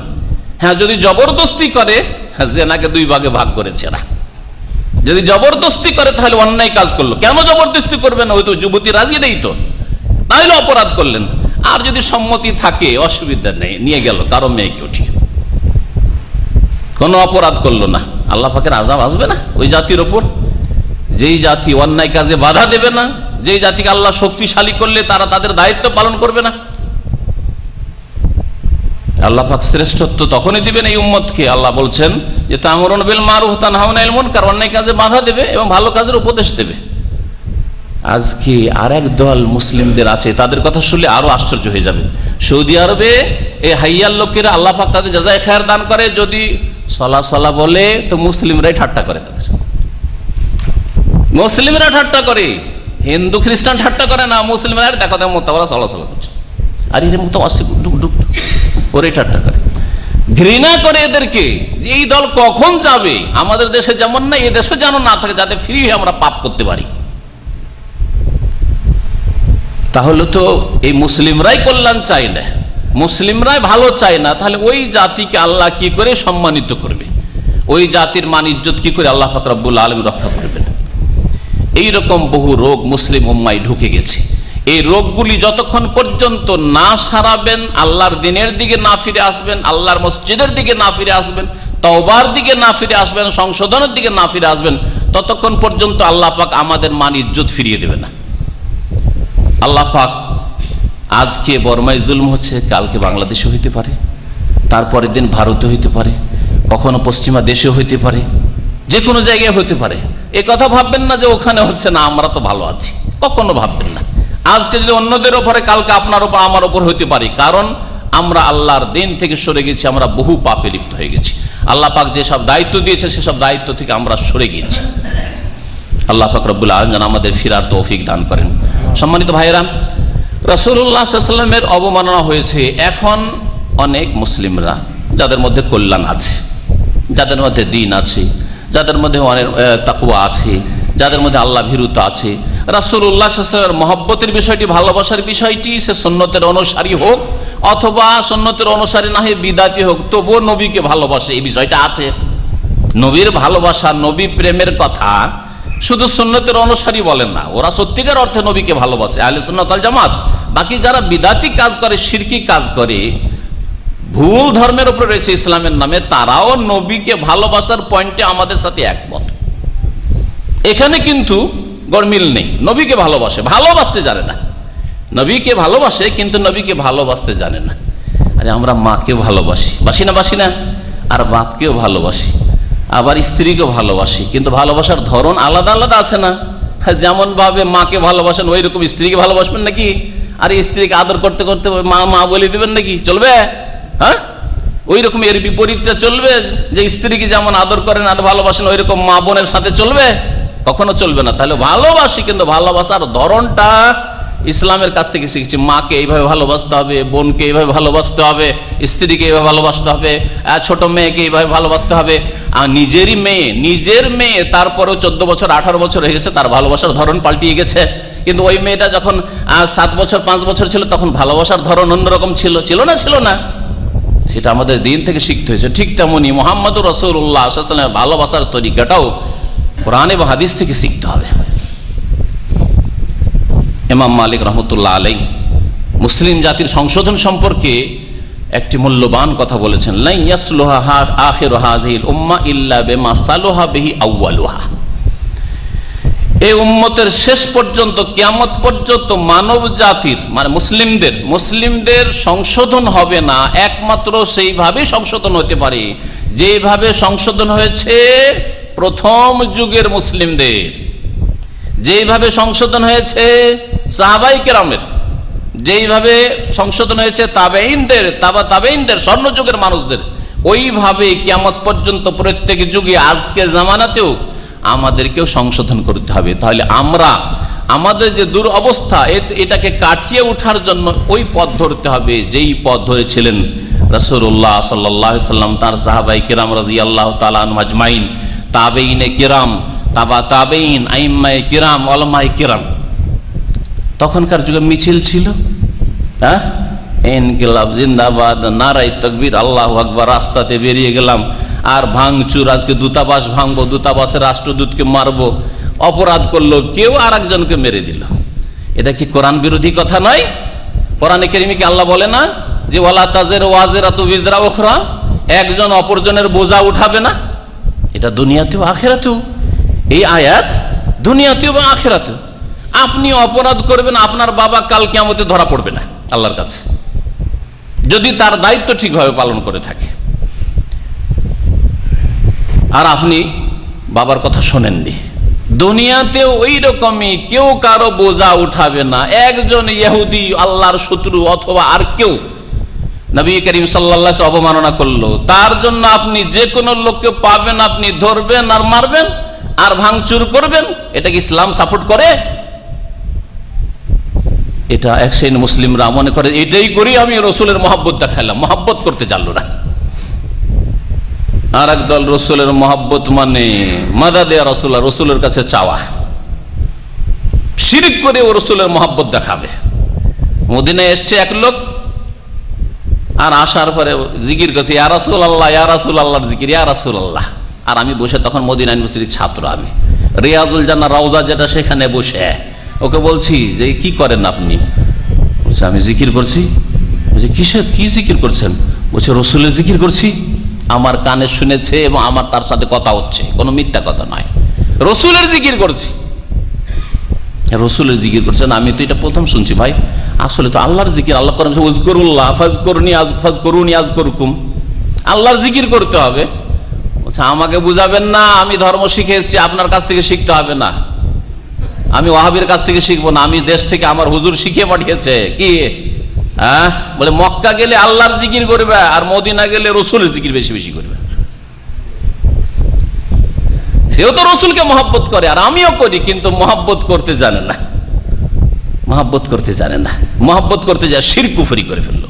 এক গর্ত থেকে উঠে এসেছিল হিন্দুদের গর্ত থেকে, আর উঠে আরেক শিরকের গর্তে পড়লো। দুর্গার গর্ত থেকে উঠে আসলে দরগার গর্তে গিয়ে মুশরিক হয়ে গেল। রাসূলুল্লাহ সাল্লাল্লাহু আলাইহি সাল্লাম সম্পর্কে ভালোবাসতে গিয়ে এক দল বাড়াবাড়ি করে অতিরঞ্জন করে এক গর্ত থেকে উঠে আরেক গর্তে পড়েছে, গিয়ে গেছে, মুশরিক হয়েছে।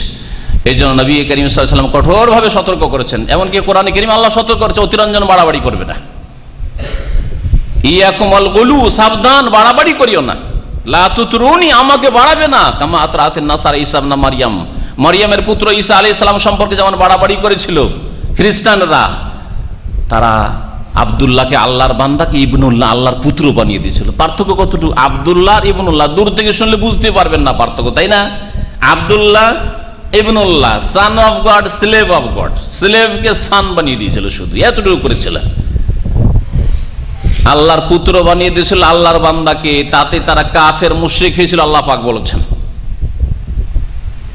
ইন্নামা আনা আব্দুন, আমি তো বান্দা, আমি গোলাম আল্লাহ পাকের। ফাকুলু, তোমরা বলবে আব্দুল্লাহ ওয়া রাসূল, মুহাম্মদ সাল্লাল্লাহু আলাইহি ওয়াসাল্লাম আল্লাহ পাকের বান্দা এবং রাসূল। এক শ্রেণীর মুসলিমরা নবীকে আব্দুল্লাহ বলে সন্তুষ্ট হল না। নবীর মহব্বত করি, সুতরাং নবীকে নুরুল্লাহ বলবো। খোদার নূরে রাসূল পয়দা, ইয়াকিন করে জানো। নাই? নেই কি? আপনাদের অনেকের মগজে ঢুকে আছে যে আমরা মাটির পয়দা হইতে পারি, আর আদম ইব্রাহিম খলিলুল্লাহ মাটির পয়দা হইতে পারে, আমাদের নবী নূরের পয়দা। এই মগজে নেই ঢুকে, অথবা ছিল না, আল্লাহ পাক সংশোধন করা অনেক ভাইকে তৌফিক দিয়েছেন। তাহলে খ্রিস্টানেরা আব্দুল্লাহকে ইবনুল্লাহ করলো, সেই জন্য কাফের মুশরিক হইল। আর আপনারা আব্দুল্লাহকে নবী আব্দুল্লাহ, ওয়ান্নাহু লাম্মা কাম আব্দুল্লাহ সুবহানাল্লাযী আসরা বিআবদিহি, আল্লাহ পাক 4 জায়গায় কোরআনে কারীমে আল্লাহ পাক নবীকে বান্দা বলেছেন। আর সেই বান্দাকে আপনারা নুরুল্লাহ বানিয়ে দিলেন। ওরা ইবনুল্লাহ করলো, আপনারা নুরুল্লাহ করলেন না। আপনার খ্রিস্টানদের অনুকরণ করলেন না, ওদের মতো শিরকি কাজ করলেন না। আল্লাহ পাকের একটা অংশ, ওরা আল্লাহর পুত্র করে অংশ বানিয়েছিল আল্লাহ পাকের, আর আল্লাহর নূর, আল্লাহর নূর, আল্লাহর একটা অংশ করে আপনারা শিরকি আকীদা রাখলেন না নবী সম্পর্কে। ভালোবাসতে গেলেন, কিন্তু ভালোবাসার তরিকা জানলেন না, ভালোবাসার তরিকা জানলেন না। যেমন জুতা খেতে হয়, যদি মা বোনকে কেউ স্ত্রীর মতো মা বোনকে কেউ যদি আদর করার ভালোবাসা শুরু করে, তাহলে মা বোনের কাছে জুতা খেতে হয়। ওই রকমই রাসূলুল্লাহ সাল্লাল্লাহু আলাইহি ওয়াসাল্লামের কাছে, ফেরেশতাদের কাছে কিয়ামতের মাঠে জুতা খেয়ে জাহান্নামে যেতে হবে। জানেন না এই হাদিস সহিহ বুখারীতে নেই? কিছু লোকের আসবে, নামাজ পড়েছে, উযু করেছে, উযুর অঙ্গগুলি 5টি অঙ্গ চমকিচ্ছে, হাউজে কাউসারে পানি পান করার জন্য আসবে, তখন ফেরেশতারা তাদেরকে বাধা দেবে। রাসূলুল্লাহ সাল্লাল্লাহু আলাইহি ওয়াসাল্লাম তাদের ওযুর অঙ্গগুলি দেখে, তিনি তো গায়েব সব কথাই জানেন না, যতটুকু আল্লাহ জানিয়েছেন ততটুকু জানেন। সুতরাং রাসূলুল্লাহ বলে ওসাই হাবি, এরা আমার সাথী সঙ্গী গো, এরা আমার সাথী সঙ্গী, আসতে দাও, এদেরকে আসতে দাও। তখন ফেরেশতারা বলবেন ইন্নাকা লা তাদরি মা আহদাসু বাদাক, হে নবী আপনি জানেন না যে আপনার দুনিয়া থেকে চলে আসার পরে, দুনিয়া থেকে ইন্তেকালের পরে এরা নতুন নতুন কি কাজ করেছে? আপনাকে আল্লাহ কোরআনে বলেছেন আব্দুল্লাহ, এরা বলেছে নুরুল্লাহ, নবী নূরের পয়দা। তখন রাসূলুল্লাহ সাল্লাল্লাহু আলাইহি ওয়াসাল্লাম কি বলবেন? না আসতে দাও, তারপর আসতে দাও, আমাকে তো ভালোবেসেছে, তো অসুবিধা নেই, ভালো তো বেসেছে, নবীর মহব্বত তো করেছে, আসতে দাও বলবেন না? কি বলবেন? বলবেন সোহকান, দূরে ভাগিয়ে দাও, তাড়িয়ে দাও এদেরকে। লেমান বাদ্দালা দিনী, যারা আমার দিনকে বদলে দিয়েছে, বিকৃত করেছে। আমাকে আল্লাহ আব্দুল্লাহ ওয়া রাসূলু বলেছে, এরা বলছে নুরুল্লাহ, নবী নূর, আল্লাহর নূরের পয়দা। তারপরে নবীকে নূর বলে আপনারা তো মানহানি করলেন। ওই ইহুদি মানহানি করলো ফিল্ম করে, আর যারা নবীকে নূর বললো তারা মানহানি করলো না। আদম আলাইহিস সালামকে আল্লাহ পাক যখন সিজদা করলেন, আদম আলাইহিস সালামকে আল্লাহ পাক যখন সৃষ্টি করলেন, সৃষ্টি করার পরে ফেরেশতাদেরকে বললেন যে তোমরা সিজদা করো, তাই না? ফেরেশতারা সিজদা করলেন, ইবলিস সিজদা করলো না, ঠিক কি না? কে সিজদা করলো? কারা সিজদা করলো? ফেরেশতারা সিজদা করলো। কাকে সিজদা করলো? আদম আলাইহিস সালামকে।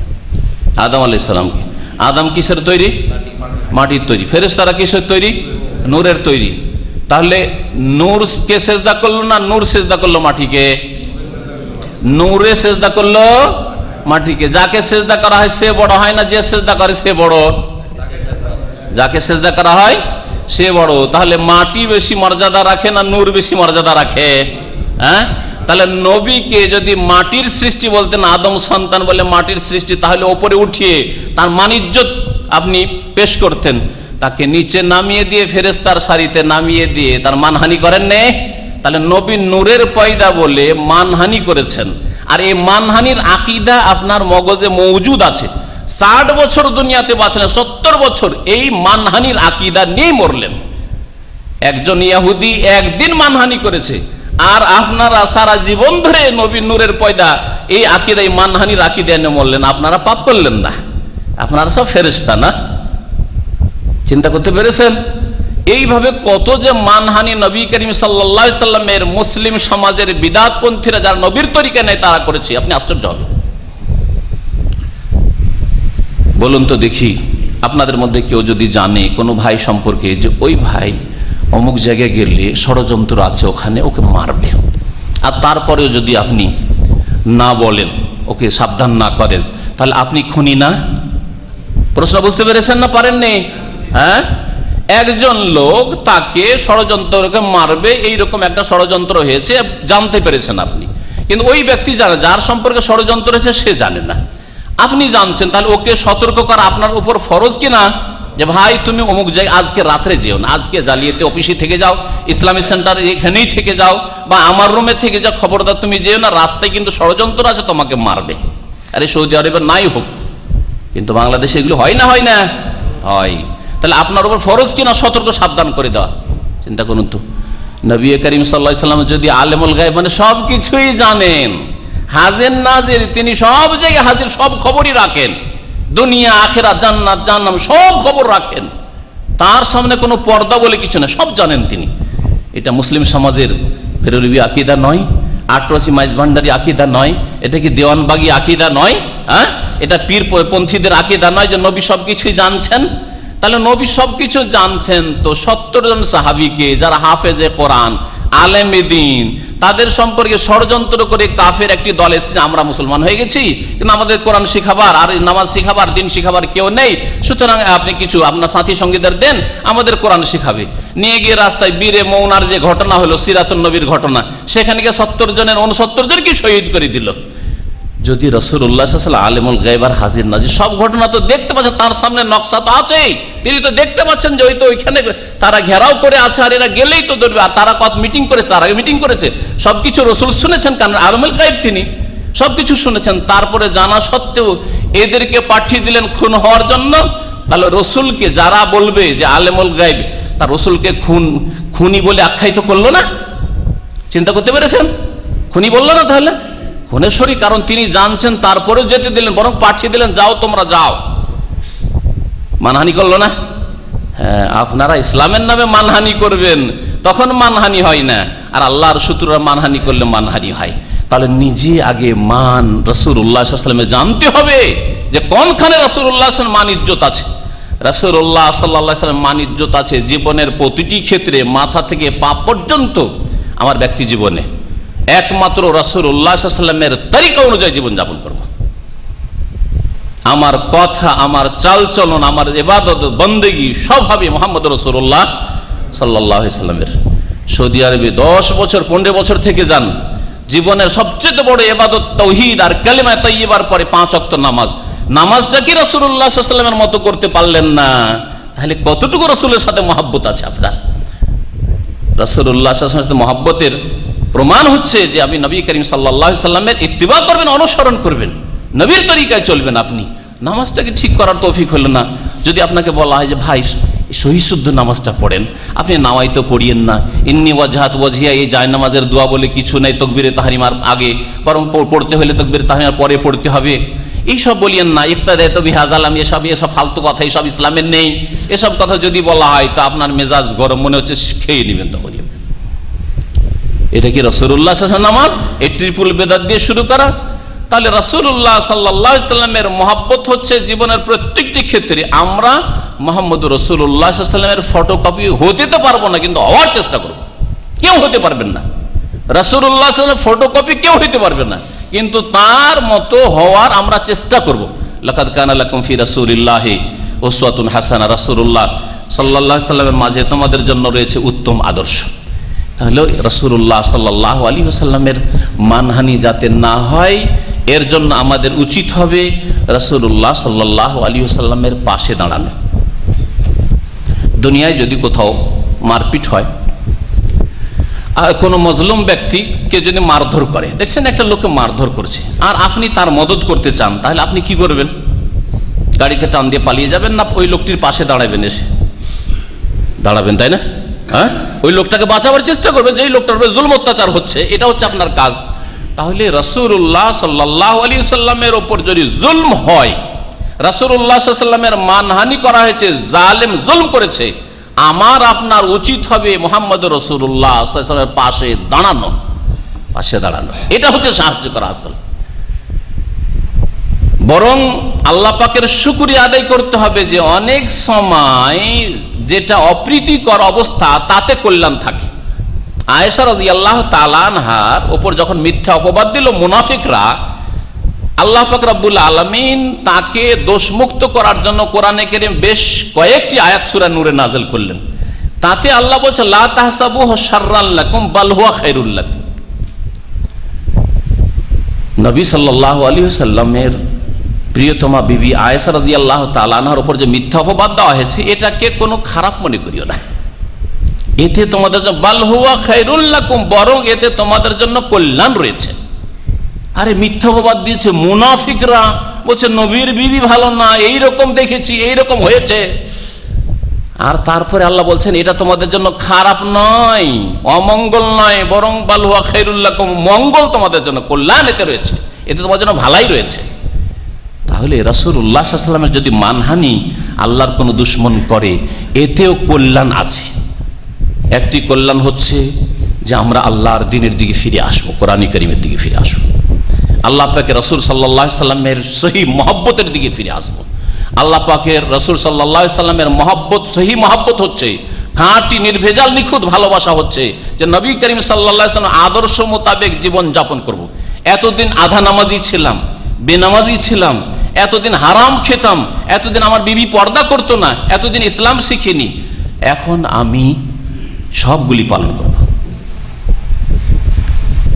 আজকে এই মসজিদে যে কজন ভাই আছেন, এই কয়েকশো ভাই যে আছেন, তারাই যদি 5 ওয়াক্ত নামাজ ঠিক করে নেন, আল্লাহ পাকের সাথে ওয়াদা করেন রাসূলুল্লাহ সাল্লাল্লাহু আলাইহি সাল্লামের মানহানি হয়েছে, সুতরাং আমরা শিরক মুক্ত হব, আর কোন রকমের শিরক করব না। যদি কারো তাবিজ থাকে, এক্ষুনি তাবিজ খুলে ফেলবেন, কারণ নবীকে, আমার প্রিয় নবী সাল্লাল্লাহু আলাইহি সাল্লাম বলেছেন তাবিজ আত্মামাম শিরক কর।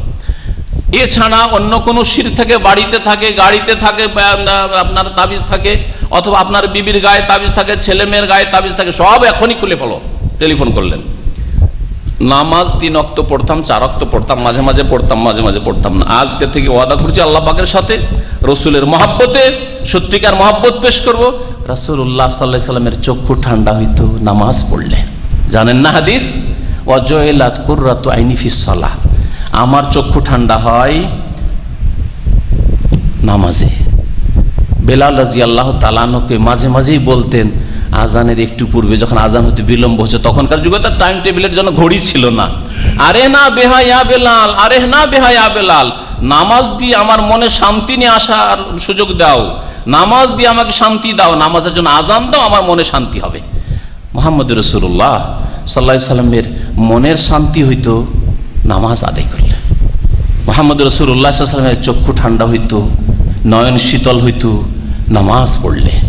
আর আপনার আর অনেকের, অধিকাংশ মুসলিমদের চক্ষু ঠান্ডা হয় লম্বা টানে ঘুম দিলে, সূর্য ওঠা পর্যন্ত ঘুমালে। সকাল 7টায় ডিউটি, সুতরাং ওই সকাল 7টার আগে উঠবো, আর ওঠার পরে সিধা টান দেবো ডিউটিতে। আর খুব ভালো যদি হয় তাহলে ওই ডিউটির একটু আগে ফাঁকে সূর্য ওঠার পরে ফজর নামাজটা পড়ে না। আর মনে করলেন আমি খুব ভালো মুসলমান, 5 ওয়াক্ত নামাজ পড়ি, আর টাইমে নামাজ পড়ে, সূর্য ওঠার পরে নামাজ পড়েন, কখনো আল্লাহ কবুল করবেন না এরকম নামাজ।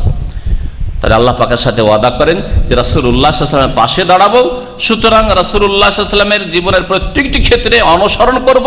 আর তার প্রথম ক্ষেত্র হচ্ছে যে আমার 4, 3, 2 মাঝে মধ্যে নামাজ, আর মাঝে মধ্যে পড়তাম না, সবসময় নামাজ পড়ব, সবসময় নামাজ পড়ব, 5 ওয়াক্ত নামাজ পড়ব, টাইমে নামাজ পড়ব, ফজরের নামাজ আজকে থেকে ছাড়বো না।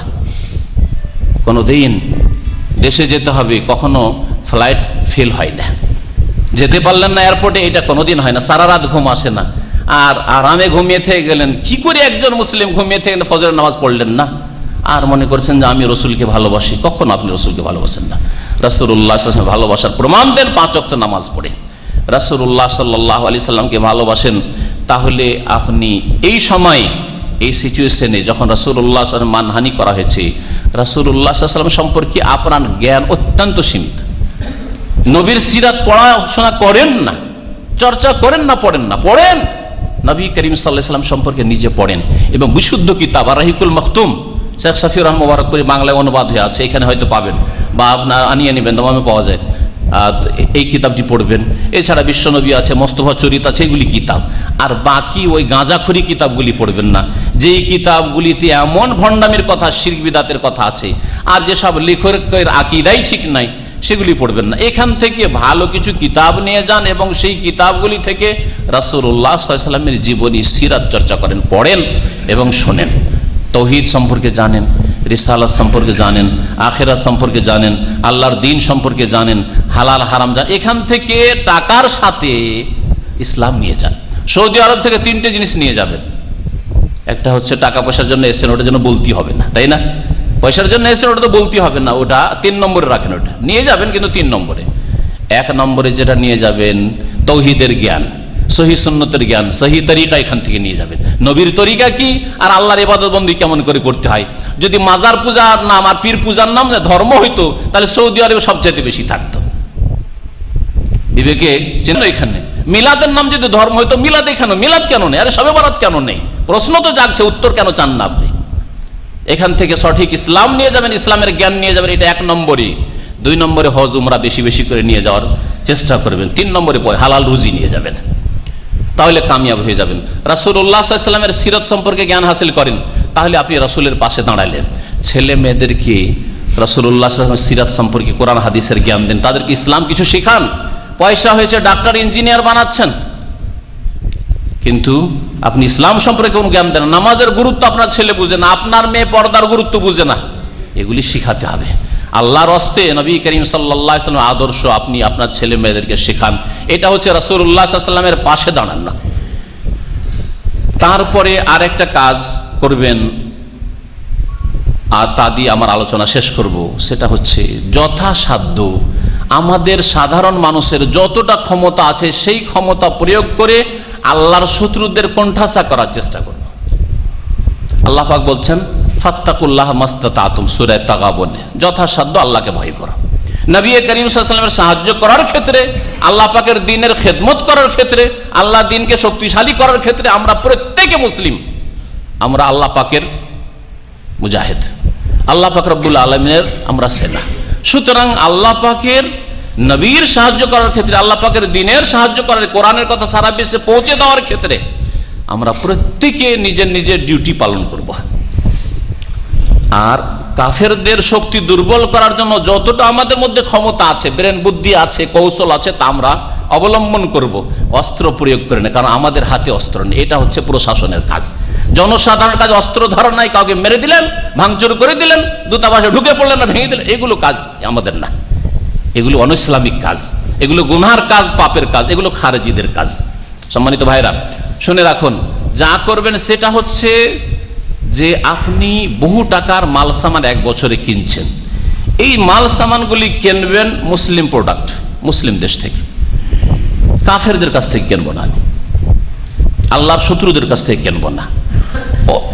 অনেক টাকা ফায়দা হলো আপনার থেকে মুসলিম ভাইয়ের। 1 রিয়াল যদি লাভ করে, মুসলিমরা লাভ করল। পাকিস্তানের তৈরি, বাংলাদেশের তৈরি, ইন্দোনেশিয়ার তৈরি, মালয়েশিয়ার তৈরি, সৌদি আরবের তৈরি, কুয়েতের তৈরি, তুরস্কের তৈরি, ঠিক আছে, সিরিয়ার তৈরি, মুসলিম যদি হয় ঠিক আছে, আর ইসরায়েলের তৈরি নেবেন, হ্যাঁ, কাফের দেশের তৈরি নেবেন না। দেখছেন আমি বিকল্প পাচ্ছি, মুসলিম দেশের, অমুসলিম দেশের নেব না। আজকাল অধিকাংশ মুসলিমরা কেনাকাটার ক্ষেত্রে পরোয়াই করে না, বরং কাফের দেশের মেডিয়ান এটা জাপান আছে, এটা নিতে হবে। মেডিয়ান থাইল্যান্ড, পাশাপাশি মালয়েশিয়া আছে, মালয়েশিয়া নেবে না, থাইল্যান্ডটা নেবে। হ্যাঁ, ইউএসএ ওটা নেবে, অথচ সৌদি আরব ওর চাইতে ভালো তৈরি, ওটা নেবে না। সৌদি আরবে ভালো তৈরি, ওটা নেবে না। নিজের দেশে সুতি কাপড় মেডিয়ান বাংলাদেশ সবচেয়ে ভালো আছে, বাংলাদেশের, ওটা কেন নেব? মেড ইন ইংল্যান্ডটা নেব, ইংল্যান্ডের কাপড় পরব না, এটা নাই। এর মাধ্যমে আপনি আল্লাহর দুশমনদেরকে, যারা নবীর শত্রু, আল্লাহর দুশমন শত্রু, অনেকটাই কোণঠাসা করতে পারবেন। এই পন্থা আপনি অবলম্বন করতে পারেন। এটা হচ্ছে মুমিনের সাথে মহব্বতের পরিচয়, রাসূলের সাথে মহব্বতের পরিচয়, ইসলামের সাথে মহব্বতের পরিচয়। আমার একটা পয়সা ফায়দা হবে, মুসলিমকেও, মুসলিম দেশে যান। ইংরেজদের বিরুদ্ধে যখন ভারতে আন্দোলন হয়েছিল 1947-এর আগে, তখনকার আমরা কবিতা পড়েছিলাম, মায়ের দেওয়া মোটা কাপড় মাথায় তুলে নেড়ে ভাই, তার একটা লাইন মনে আছে। মোটা কাপড় তখন ওই হাতের হ্যান্ডলুম, বুঝেন তো, হ্যান্ডলুম হাতে তৈরি হতো, মোটা কাপড়, সেটা ভারতে তৈরি হয়, বাংলাদেশে তৈরি হয়, এটা নেব। আমরা ওই ইংল্যান্ডের ওই চিকন কাপড়, পাতলা কাপড়, ওটা নেব না, বয়কট করো, তাদের কাপড় কিনবো না। তাতে তারা অনেকটা কামিয়াব হয়েছিল। আর কাফের পয়সার জন্য মরে। একজন খাঁটি মুসলিম পয়সার পরোয়া করে না, আল্লাহর দ্বীনের পরোয়া করে, কিন্তু কাফের পেটের জন্য পরোয়া করে। এর মাধ্যমে দেখবে যে বড় বড় ব্যবসায়ী প্রতিষ্ঠান বসে গেল। না না, এরকম আজ কাজ করব না আমরা। এরকম আগামীতে যদি আমাদের লোকেরা নবীর মানহানি করে, তাহলে আমাদের বড় বড় কোম্পানি বসে যাবে, বড় বড় প্রতিষ্ঠান লস খেয়ে যাবে, বড় বড় ব্যবসায়ী প্রতিষ্ঠান ধ্বংস হয়ে যাবে। সুতরাং অনেক লোক বেকার হয়ে যাবে, বেকার সমস্যা দেশে বিরাজ করবে, তা হইতে দেব না। সুতরাং মুহাম্মদ সাল্লাল্লাহু আলাইহি ওয়াসাল্লাম সম্পর্কে আগামীতে আর আমাদের দেশে এরকম করতে দেব না। করবে না, করবে না। কেনার ক্ষেত্রে, বেচার ক্ষেত্রে যারা মুসলিম বড় বড় ব্যবসায়ী, এইসব জিনিস দেব না তোমাদেরকে। বুঝতে পারছি, ওদেরকে দিলে ওরা শক্তিশালী হবে না, তোমাদের দেশে আমরা পাঠাবো না, এক্সপোর্ট করব না, আমরা এগুলি মুসলিম দেশে শুধু পাঠাবো, তোমাদের, যাতে করে তাদেরকে দুর্বল করা যায়। যদি আমরা বুঝতে পারি যে এই খাদ্যদ্রব্য বা অন্য কিছুর মাধ্যমে, বন্ধ করে দেওয়ার মাধ্যমে তাদেরকে কোণঠাসা করতে পারবো, তাহলে এই শক্তি আমাদের অনেক বড় বড় ব্যবসায়ীদের আছে। আল্লাহ পাক যাদের তৌফিক দিয়েছেন, কমপক্ষে আমরা জনসাধারণ কেনার ক্ষেত্রে আমরা যে মার্কেটে যাই, সে মার্কেটে গিয়ে দেখবো সৌদি আরবের বাটার আছে, আর একটা ইউএসএ আমেরিকান আছে, সৌদি আরবেরটা কিনবে না, অথচ জাতিতে মুসলমান।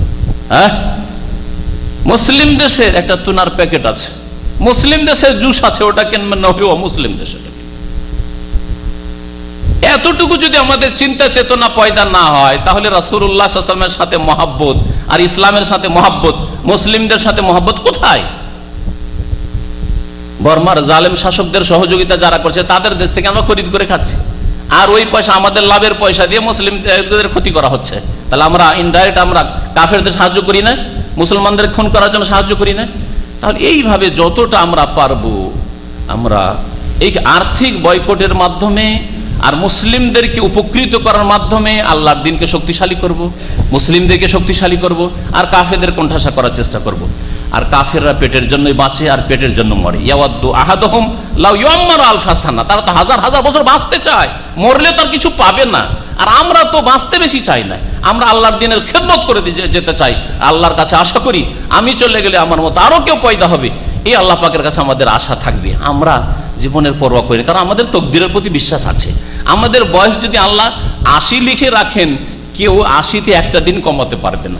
আর আল্লাহ যদি বয়স আজকে শেষ করে দেন, কোন দুনিয়াতে শক্তি নেই যে একটা ঘন্টায় একটা মিনিট বাড়িয়ে দেবে, এ তো আমাদের বিশ্বাস। সুতরাং আমরা হায়াত নিয়ে, মওত নিয়ে, আর পেট নিয়ে, আর পয়সা নিয়ে, সব তো লিখাই আছে, শুধু ওই নিয়ে কেন পরোয়া করব? আল্লাহ পাক রব্বুল আলামিন যেন আমাদের বুঝার তৌফিক দান করেন, সংশোধন করার তৌফিক দান করেন। নবী করিম সাল্লাল্লাহু আলাইহি ওয়াসাল্লামের জামানায় সুমামা বিন ওসাল রাদিয়াল্লাহু তাআলা আনহু, তিনি আসামি হয়ে আসেন, ধরে নিয়ে আসে সাহাবায়ে কেরামরা, মসজিদে নববীতে বেঁধে দেয়, সহিহ বুখারীতে হাদিস রয়েছে। আর তারপরে 3 দিন পরে ছেড়ে দেওয়া হয়, মুসলমান হয়ে যায়। ঘটনা খুব লম্বা আছে, যেহেতু আমি শেষ করে দিচ্ছি, সেই জন্য তার ঘটনাটি যে বয়কটের ক্ষেত্রে আর্থিক বয়কট কাফেরের সাথে করবেন, যাতে তারা ক্ষতিগ্রস্ত হয় আর্থিক দিক থেকে, আর মুসলিমরা শক্তিশালী হতে পারে, এই ক্ষেত্রে এই হাদিস প্রযোজ্য দলিল হিসাবে। নবী করিম সাল্লাল্লাহু আলাইহি ওয়াসাল্লাম 3 দিন পরে বলে, আতনিকু সুমামা, সুমামাকে ছেড়ে দাও। যখন ছেড়ে দেওয়া হলো, মসজিদ নববীতে গিয়ে একটু দূরে গোসল করে আসলো, কুয়া থেকে গোসল করে, গোসল করে মসজিদে ঢুকছে, ছেড়ে দেওয়া হয়েছে, নিজের দেশে চলে যেতে পারে। আর সেই ইয়ামামা এলাকা, রিয়াদের পাশে যে আল খারজ, ওটাকে ইয়ামামা বলা হতো আগের যুগে, এই ইয়ামামা এলাকার সে রাজা শাসক ছিলেন, চলে আসতে পারতো, নবী সাল্লাল্লাহু আলাইহি ওয়াসাল্লাম ছেড়ে দিয়েছেন, সাহাবীরা ছেড়ে দিয়েছেন। কিন্তু সে ফিরে আসলো গোসল করে, আসার পরে বলছে আশহাদু আল্লা ইলাহা ইল্লাল্লাহ ওয়া আশহাদু আন্না মুহাম্মাদুর রাসূলুল্লাহ, কালিমা পড়ে মুসলমান হয়ে গেল। মুসলমান হওয়ার বলছে ইয়া রাসূলুল্লাহ, দুনিয়ার মধ্যে সবচাইতে নিকৃষ্ট চেহারা আপনার চেহারাকে মনে করতাম, আর আজকের দিনে আপনার চেহারা সবচাইতে বেশি প্রিয় চেহারা আমার কাছে হয়ে গেছে, আপনার চাইতে প্রিয় চেহারা আর দুনিয়াতে আমার কাছে নেই।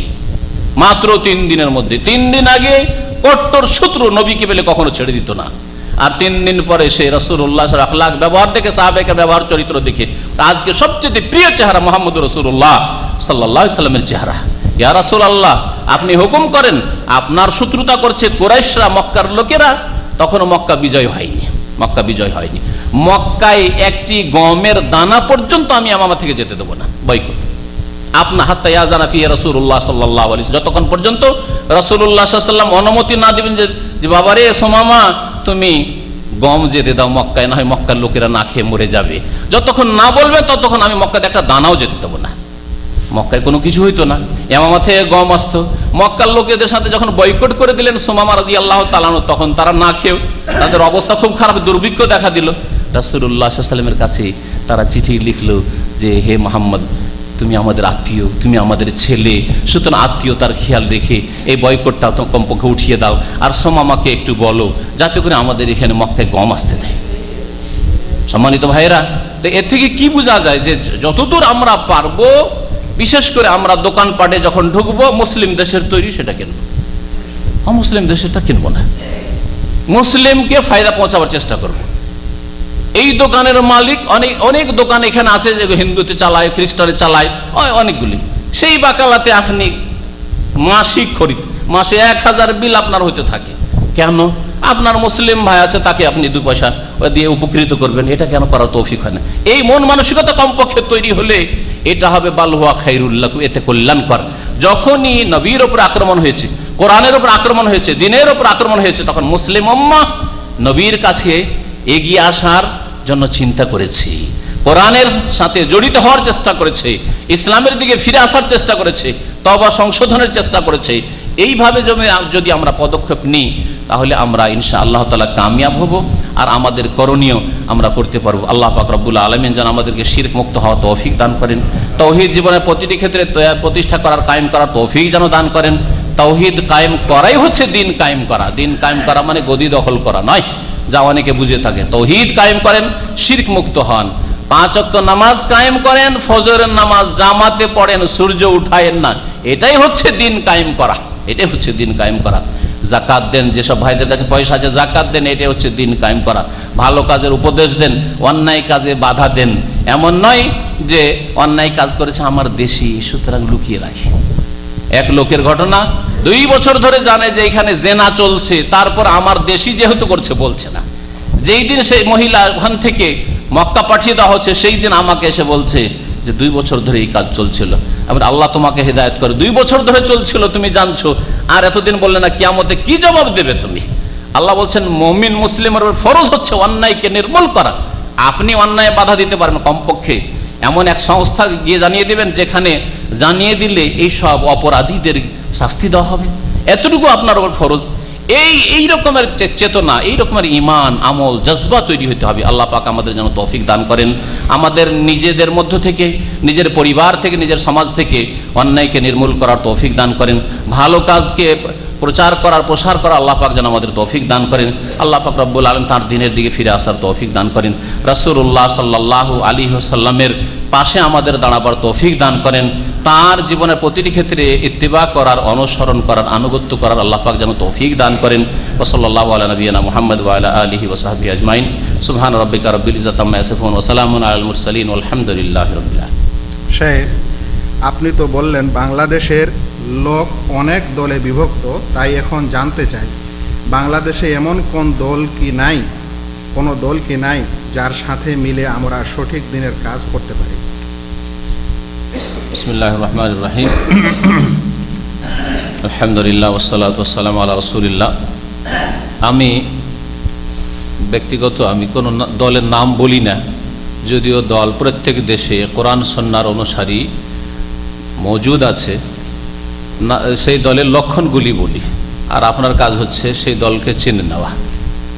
আর তা আমার আলোচনাতে চলে এসছে, তা হচ্ছে বিনা কোনো শর্তে কোরআনের কথা মানবে, বিনা কোনো শর্তে রাসূলের সহি হাদিস মানবে। সহি কথা বলেছি, আমাদের দেশে এক শ্রেণীর লোকেরা সহি আর জয়ীফ জাল বুঝেই না, আবার রসুলের হাদিস জাল জয়ীফ কি করে হয়, ও জাহিল বুঝেই না, ওদের মোল্লারাও বুঝে না জাল জয়ীফ।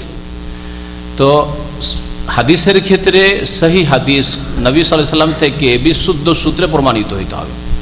আজকে যদি দুটো লোক বলে যে অমুক ব্যক্তি এই কাজটি করেছে, হয়তো বিশ্বাস করবেন না যদি লোকগুলি ভালো না হয়, তাহলে এই লোকগুলি তো ভালো নয়, তো এই কাজ করেছে না করেছে এদের কথা কি বিশ্বাস করব।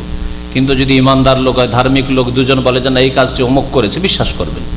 তাহলে মানুষের কথা বিশ্বস্ত সূত্রে আমাদের কাছে পৌঁছেছে না পৌঁছেনি এই ব্যাপারে আমরা চিন্তা করি। তাহলে রাসূলুল্লাহ সাল্লাল্লাহু আলাইহি ওয়াসাল্লাম হাদিস বলি, হাদিস শরীফ আজ বলে দিলে হবে? নবী সাল্লাল্লাহু আলাইহি ওয়াসাল্লামের সহি হাদিস মোতাবেক যারা জীবন যাপন করে, বলে সহি নামাজ পড়ুন, নবীর তরিকে নামাজ। এই চার তরিকে এতগুলি নামাজ নেই, এক তরিকার নামাজ আছে, সেটা কোরআন এবং হাদিসের আলোকে নামাজ পড়তে হবে। নবীর তরিকায় রোজা রাখো, নবীর তরিকা নাওয়ায় তানাসুমা গাদান নেই, নবীর তরিকায় হজ উমরা করে, এত তরিকার হজ উমরা নেই। হ্যাঁ, জীবনের প্রত্যেকটি ক্ষেত্রে যারা কোরআন এবং হাদিস মোতাবেক জীবন যাপন করতে বলে এবং দিনের দাওয়াতের কাজের ক্ষেত্রে তারা সক্রিয়, মাশাআল্লাহ অ্যাক্টিভ, তাদের সাথে দাওয়াতি কাজ করবেন। যে কোনো নামে সেটা হইতে পারে, জরুরি নয় যে এই নামই হইতে হবে, আর যে কোনো নামে হইতে পারে, নাম জরুরি না, আসলে কাজটা ঠিক হইতে হবে, কাজটা কোরআন সুন্নাহ ভিত্তিক হইতে হবে। আর আমার এই লক্ষণগুলি মনে রাখলে দেশে গিয়ে খোঁজ করে নিতে পারবেন যে কারা কোরআন সুন্নাহ বিনা কোনো শর্তে বলবৎ রাখছে। কোরআন সুন্নাহ সব কিছুর ওপর বলবৎ থাকবে। প্রত্যেকের ভুল হইতে পারে, সুতরাং প্রত্যেকের কথা মানতে হবে, ছাড়তে হবে একমাত্র কোরআন এবং হাদিসের কথা, ওয়াহির কথা, মুহাম্মদ রাসূলুল্লাহ সাল্লাল্লাহু আলাইহি ওয়াসাল্লামের কথা। জি শেখ, আমি রাস্তায় কাজ করি, অনেক সময় সৌদি টাকা দেয়, একজন বলে এটা হারাম, জানাবেন। রাস্তায় কাজ করেন আর টাকা দিয়েছে কেউ, যদি বলে দেয় যে এটা হচ্ছে যাকাতের পয়সা, আর আপনি দেখেন যে আমার যথেষ্ট পয়সা আছে, আমি ঋণ মুক্ত, আমি গরিব অভাবী নই, তাহলে আপনার জন্য যাকাত হালাল নয়, তাহলে সেই টাকাটা নিয়ে কোনো গরিবকে দিয়ে দিবেন, অথবা বলবেন যে আমি এর হকদার নই। আর যদি আপনি হকদার হন, যাকাতও বলে দেই, গরিব মানুষ ঋণ আছে, তাহলে যাকাত আপনার জন্য জায়েজ। আর যদি না বলে, যাকাত না সাদকা না এমনি দিল আপনাকে বকশিশ, কিছুই না বলে, তাহলে আপনার জন্য হালাল, কোনো অসুবিধা নেই, নিতে পারেন। যারা মাজার পূজা করে তারা কেন আহলে সুন্নাত ওয়াল জামাত দাবি করে, আর যারা মাজারে না যায় তাদেরকে বলে তোমরা প্রকৃত মুসলিম নও? ভারত, বাংলাদেশ, পাকিস্তানে যারা যত বেশি কবর মাজার পূজা করে তাদের লেভেল তত চাকচিক্য, তাদের নামটা তত সুন্দর। আহলে সুন্নাত ওয়াল জামাত নামটি সাহাবায়ে কেরাম, তাবেঈনদের জামানায় কোরআন সুন্নাহর অনুসারীদের ছিল। পরবর্তীকালে ভারত উপমহাদেশে যারা কবর মাজার পূজা করে তারা নিজেদেরকে সুন্নি বলে, আর যারা কবর মাজার পূজা করে না তাদের নাম ওয়াহাবি।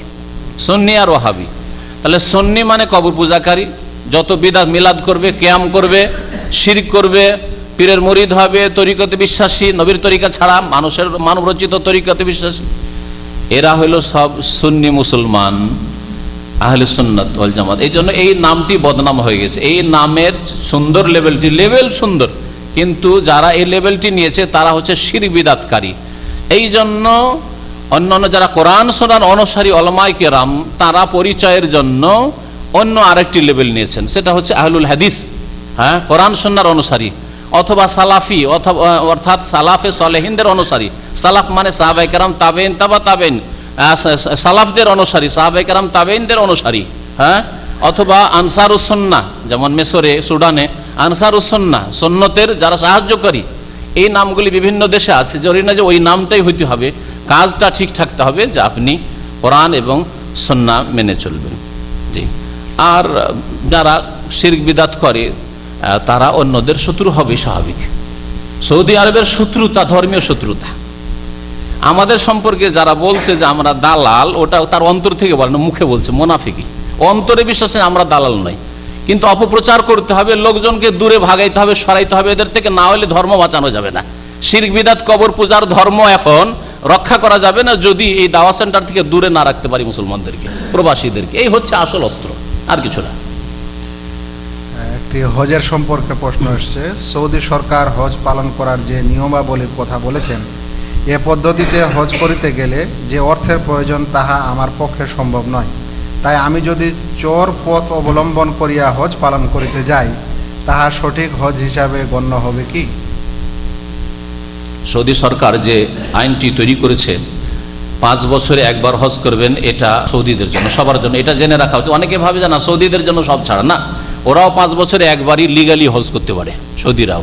যেমন আমরাও 5 বছরে একবার হজ করতে পারি, আমরা দায়ী, তারপরে 5 বছরে একবার লিগালি হজ করতে পারি। আর বাকি যদি যাই তাহলে আমাকে দায়ী শো করতে হবে যে আমি দিনের দাওয়াতের কাজে, দিনের খেদমতে হাজিদেরকে দিন শিক্ষা দেওয়ার জন্য, হজ শিক্ষা দেওয়ার জন্য যাচ্ছি। এটা যদি প্রমাণ না করতে পারি অফিসিয়ালি, তাহলে আমিও যেতে পারি না। বুঝতে পেরেছেন? সবার জন্য একই রকমের আইন রয়েছে। আর এই আইন, সৌদি আরবে যে কোনো আইন তৈরি হোক, ওর পিছনে কোরআন অথবা হাদিস আছে। একটি হাদিস আছে যে হাদিসটি সহিহ, আর সেই হাদিস আছে 5 বছরে আমার বান্দা যদি না আসে তাহলে সে হতভাগা। তাহলে কমপক্ষে 5 বছরে একবার যাওয়ার চেষ্টা করেন, এই মর্মে একটি হাদিস আছে। এই হাদিসের ভিত্তিতে নফল হজকারী যারা, তাদেরকে বলা হচ্ছে বাবা তোমাদের তো প্রথম হজ হয়ে গেছে, এখন দেখেন এখানে সৌদি আরবে প্রথমে এসে 5 বছর শর্ত নেই, এই বছরই এসেছেন আপনি, বিদেশে সৌদি আরবে এসেছেন, এই বছর হজ করে না, অসুবিধা নেই। কিন্তু একবার ফরজ হজ আদায় হয়ে যাওয়ার পরে 5 বছর আপনি হজ করতে পারবেন, কারণ নফল হজ। তারপরে আপনি এই 5 বছর পর পর হজ করেন। ওই হাদিসের ভিত্তিতে আইন তৈরি করা হয়েছে, আর এই আইন মেনে চলা আমাদের জন্য ওয়াজিব।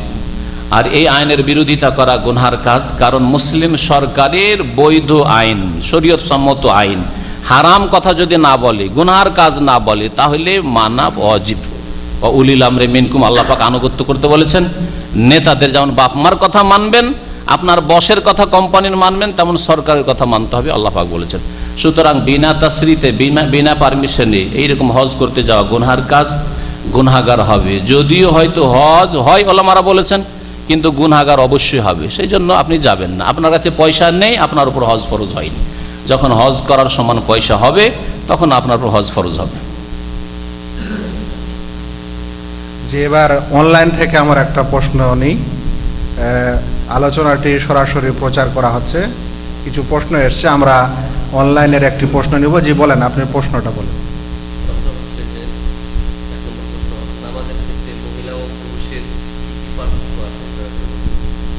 নামাজের ক্ষেত্রে মহিলা ও পুরুষের কিছু পার্থক্য আছে কি? নারী পুরুষের নামাজে যে প্রচলিত পার্থক্য দেশে বলা হয় 16 বা 17টি, সেই সব পার্থক্য নেই। আর এ সম্পর্কে যদি বিস্তারিত জানতে হয় তো ইন্টারনেট থেকে, যেহেতু বক্তব্য শুনছেন, ইন্টারনেটে ইউটিউবে আছে, কোরআনেরআলো.com আছে আমার নারী পুরুষের নামাজ, এই বিষয়ে এইভাবে ক্লিক করলেই ইউটিউবে আশা করি চলে আসবে, আমার বক্তব্য আছে, তাতে প্রত্যেকটির দলিল পেশ করা হয়েছে। এই সব পার্থক্য নেই।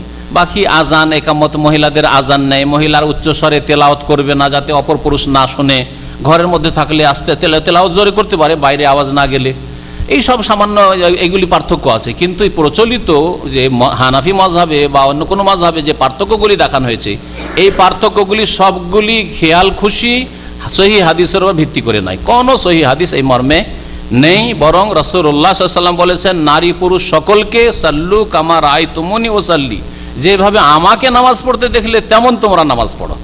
নবী করিম সাল্লাল্লাহু আলাইহি ওয়াসাল্লাম কথা বলেননি যে পুরুষরা তোমরা আমার মতো নামাজ পড়ো, হে মহিলা সাহাবীরা তোমরা আয়েশার মতো নামাজ পড়ো, এই কথা বলেননি।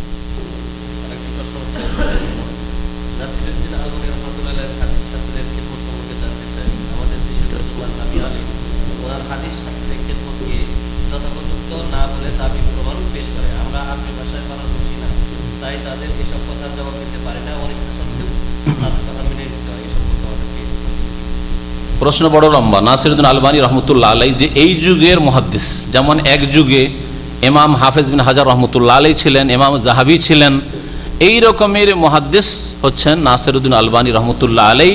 যারা হাদিস বুঝে তাদের কাছে মুহাদ্দিস, আর যারা হাদিস থেকে জাহেল, অন্ধ, তারা বুঝবেই বাকি। আমাদের দেশের এক শ্রেণীর মৌলভী সাহেবেরা 8 বছর পড়ে দাওরা ফারিক হইলে মনে করে যে আমরা সব কিছু জেনে গেছি, অথচ হাদিসের সহিহ জয়ীফের জন্য কতটি শর্ত আছে তাই বলতে পারবে না। হাদিস সহিহ জয়ীফ কেন হয়, হাসান কেন হয়, মজু কেন হয় তাই বলতে পারবে না। সুতরাং ওরা কি করে এত বড় মুহাদ্দিসের মর্যাদা বুঝবে, আর তার উপরে বক্তব্য আমার কাছে রেডি আছে, শুধু বক্তব্য করা হয়নি। ইনশাআল্লাহ তাআলা এই বক্তব্য হবে, আর ইন্টারনেটে যারা শোনেন অথবা সিডিতে পেয়ে যাবেন। আর আমাদের ভাই আব্দুর রকিবকে বলছি যে নাসরুল আলী রহমতুল্লাহ আলাইহির উপর এখানে একটা আলোচনা করতে পারেন, যাতে করে আপনারা জানতে পারবেন ইনশাআল্লাহ। জি, যে সমস্ত ব্যক্তিগণ জ্ঞানের অভাবে শিরক করে থাকে এবং সেই অবস্থায় মারা যায়, তাদের কি হবে? শিরক এমন একটা অপরাধ যে শিরক জেনে করুক আর না জেনেই করুক, হয়তো আল্লাহ পাক মাফ করবেন না। কারণ জানার হয়তো ব্যবস্থা পেয়েছে, কিন্তু আপনাকে মনে হচ্ছে যে সে জানেনি। আজকালকার জামানায় শিরক সম্পর্কে জানে না এমন কথা না। যেই লোক একটা লোককে বলছে যে না তুমি সুন্নি না তুমি ওয়াহাবি, ওকে জানে না যে কোনটা শিরক, নিশ্চয় তার কাছে পৌঁছেছে নলেজ, না হলে কি করে জানলো যে ওয়াহাবি?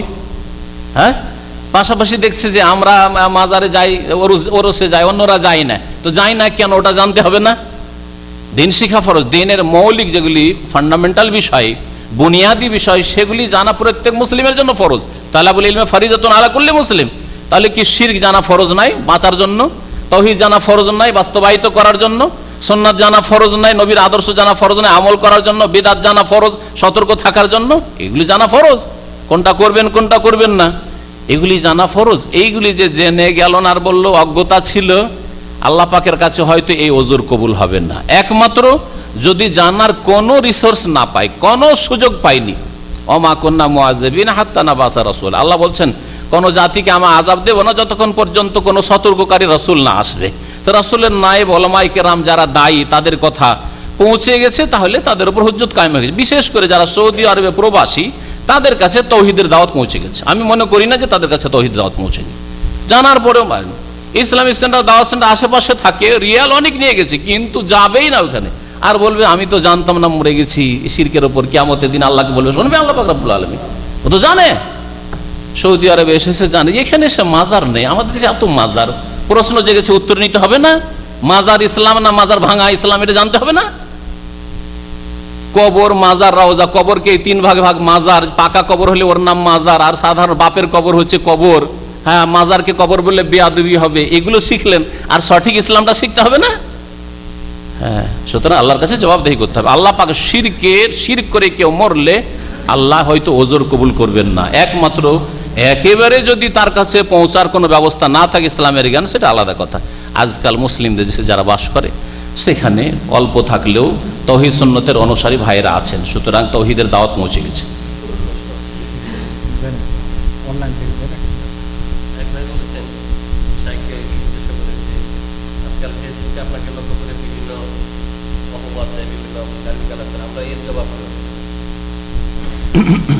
ব্যক্তিগত আমার ক্ষেত্রে কেউ যদি গালি দেয়, তাহলে আমি উত্তর দিতে, কাউকে এর প্রতিবাদ করতে আর উত্তর দিতে নিষেধ করি, কোনো প্রয়োজন নেই। বরং এতে আমার আমল নামে নেকি বাড়বে। আলহামদুলিল্লাহ, আমার এতটা অন্তরে উদারতা আছে যে আমাকে যদি গালি দেয়, তাহলে এটাও নবীর সুন্নত। নবী করিম সাল্লাল্লাহু আলাইহি ওয়াসাল্লামের শুধু মিষ্টি মিষ্টি সুন্নত নেব তা না। নবী সাল্লাল্লাহু আলাইহি ওয়াসাল্লাম গালি খেয়েছেন, নবী সাল্লাল্লাহু আলাইহি ওয়াসাল্লাম মার খেয়েছেন, এখন আমি মার খাই, গালি খেয়েছি, দু চারটা গালি দিয়ে মেসেজ টেসেজ দিয়েছে কিছু বিদাতিরা, আর নবী করিম সাল্লাল্লাহু আলাইহি ওয়াসাল্লাম মার খেয়েছেন। তো মার খাওয়া সুন্নত এখনো বাকি আছে, না কোনো কাফেরে মেরেছে না কোনো বিদাতিতে মেরেছে। হ্যাঁ, তো আলহামদুলিল্লাহ এখনো মার খাইনি। তাহলে নবীর সুন্নত গাল খাওয়া, এই গাল খাচ্ছি, এতে কোনো অসুবিধা না, আর এতে নেকি বাড়ছে। আমাকে যদি কেউ গাল দেয় আর আমি যদি হক পথে থাকি, ফেরেশতা আমার জন্য দোয়া করছে, এই ঈমান আমার একেবারে পুরোপুরি আছে। সুতরাং আমি আমার ভাইদেরকে বলি, যারা আমার যেই দাওয়াত আমি পেশ করছি কোরআন হাদিসের, সেটাকে ঠিক মনে করে, আপনাদের প্রতিবাদ করার কোনো প্রয়োজন নেই। হাতি চলতা रहेगा, কুত্তা ভুগতা रहेगा, এই তরিকা। ওদেরকে হইচই করতে দেন, আর আমরা নিজের দাওয়াত করতে থাকি। আল্লাহ পাক যাকে ভালোবাসবে তাকে হেদায়েত করবে। আর একটা কথা বলি, যে যদি কেউ হেদায়েত হয়ে যায় আমাকে গাল দেওয়ার পরেও, তাহলে তাকে আমি মাফ করে দিলাম, এখনই মাফ করে, কিয়ামতের দিনে ধরবো না। আর কেউ যদি আমাকে গাল দেয় আর সে হেদায়েত না হয়, তাহলে কিয়ামতের দিনে আমি দাবি করব, কিয়ামতের দিন তার বিচার নেব। এই কথা আমি এক দায়ী ভাইয়ের সামনে, আমার সমবয়স্ক দায়ীর সামনে বলেছিলাম। তো তিনি বলেছিলেন যে না, সেটাও আপনি মাফ করার চেষ্টা করেন, কিন্তু না, এখন আমি মাফ করিনি ওদেরকে। যারা আমাকে গাল দেবে আর শিরক বিদআত করে মরবে, হেদায়েত হবে না। অনেকে গাল দিয়েছে, 20 বছর 30 বছর থেকে শিরক বিদআত করেছে, আর অনেকে আমার একেবারে অন্তর থেকে আমাকে ভালোবাসে। এক ভাই দেশে যাচ্ছে, যাওয়ার পরে 30 বছর শিরক বিদআত করে আসছে, বলছে মাফ করে দিবেন, দেশে যে রাত্রে ফ্লাইট আসবে মাফ করে দিবেন। কেন ভাই, কি করেছেন আপনি? কোনো তো ভুল করেননি।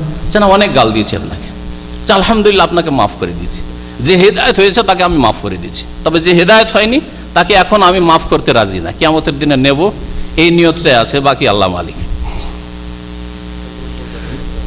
আমি 10 লক্ষ টাকা দিয়ে জমি বন্ধক রেখেছি, সেই জমি আমি প্রতি বছরে 20,000 টাকায় অন্যকে দেই, এরকম করা হালাল হবে কি?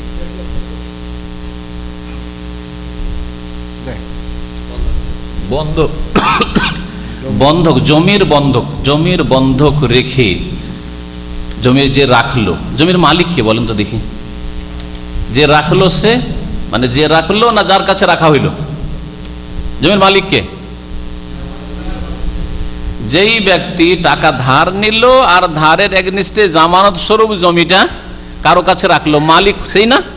আসল মালিক যার নামে জমি আছে সে মালিক। যেই ব্যক্তির কাছে জমি রাখা হইল জামানত স্বরূপ, সে জমির মালিক নয় শরীয়তে। সুতরাং এই জমির ফসল খাবে আর ফুল টাকা ফিরিয়ে নেবে। সাপোজ উদাহরণস্বরূপ 50,000 টাকা ধার নিয়েছিল আর জমি 1 বিঘা জমা রেখেছিল, জমির ফসল খেতে থাকলো 2-4-5 বছর ধরে, টাকাটা ফুল যখন 50,000 ফিরিয়ে পেল তখন জমি ফিরিয়ে দিল, এই 5 বছরে 50 মণ ধানও খেলো। তাহলে এই 50 মণ ধান যা খেলো তা আইনুর রিবা, সুদ খেলো নিঃসন্দেহে, এটা কখনো হালাল নয়। আর বাংলাদেশে একেবারে ঢালাহারে এই সুদ খাচ্ছে মুসলিমরা, এক শ্রেণীর অজ্ঞতাই হোক অথবা দুনিয়ার লোভে হোক। সেই জন্য এর উপর আমার একটা বক্তব্য আছে, আর ইন্টারনেটে ছাড়া আছে, বন্ধকের বিধান সার্চ করে নেবেন, শুনে নিতে পারবেন।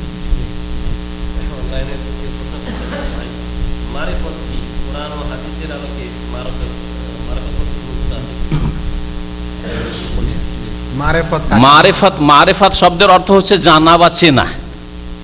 তো জানা চেনা যদি কোরআন এবং হাদিসের আলোকে নেন তাহলে তো ইসলামে আছে, কিন্তু প্রচলিত ভারত বাংলাদেশে সুফিদের কাছে, পীরদের কাছে যে মারেফাত, তরিকত আর হাকিকত আর শরীয়ত, এসব ফালতু কথা।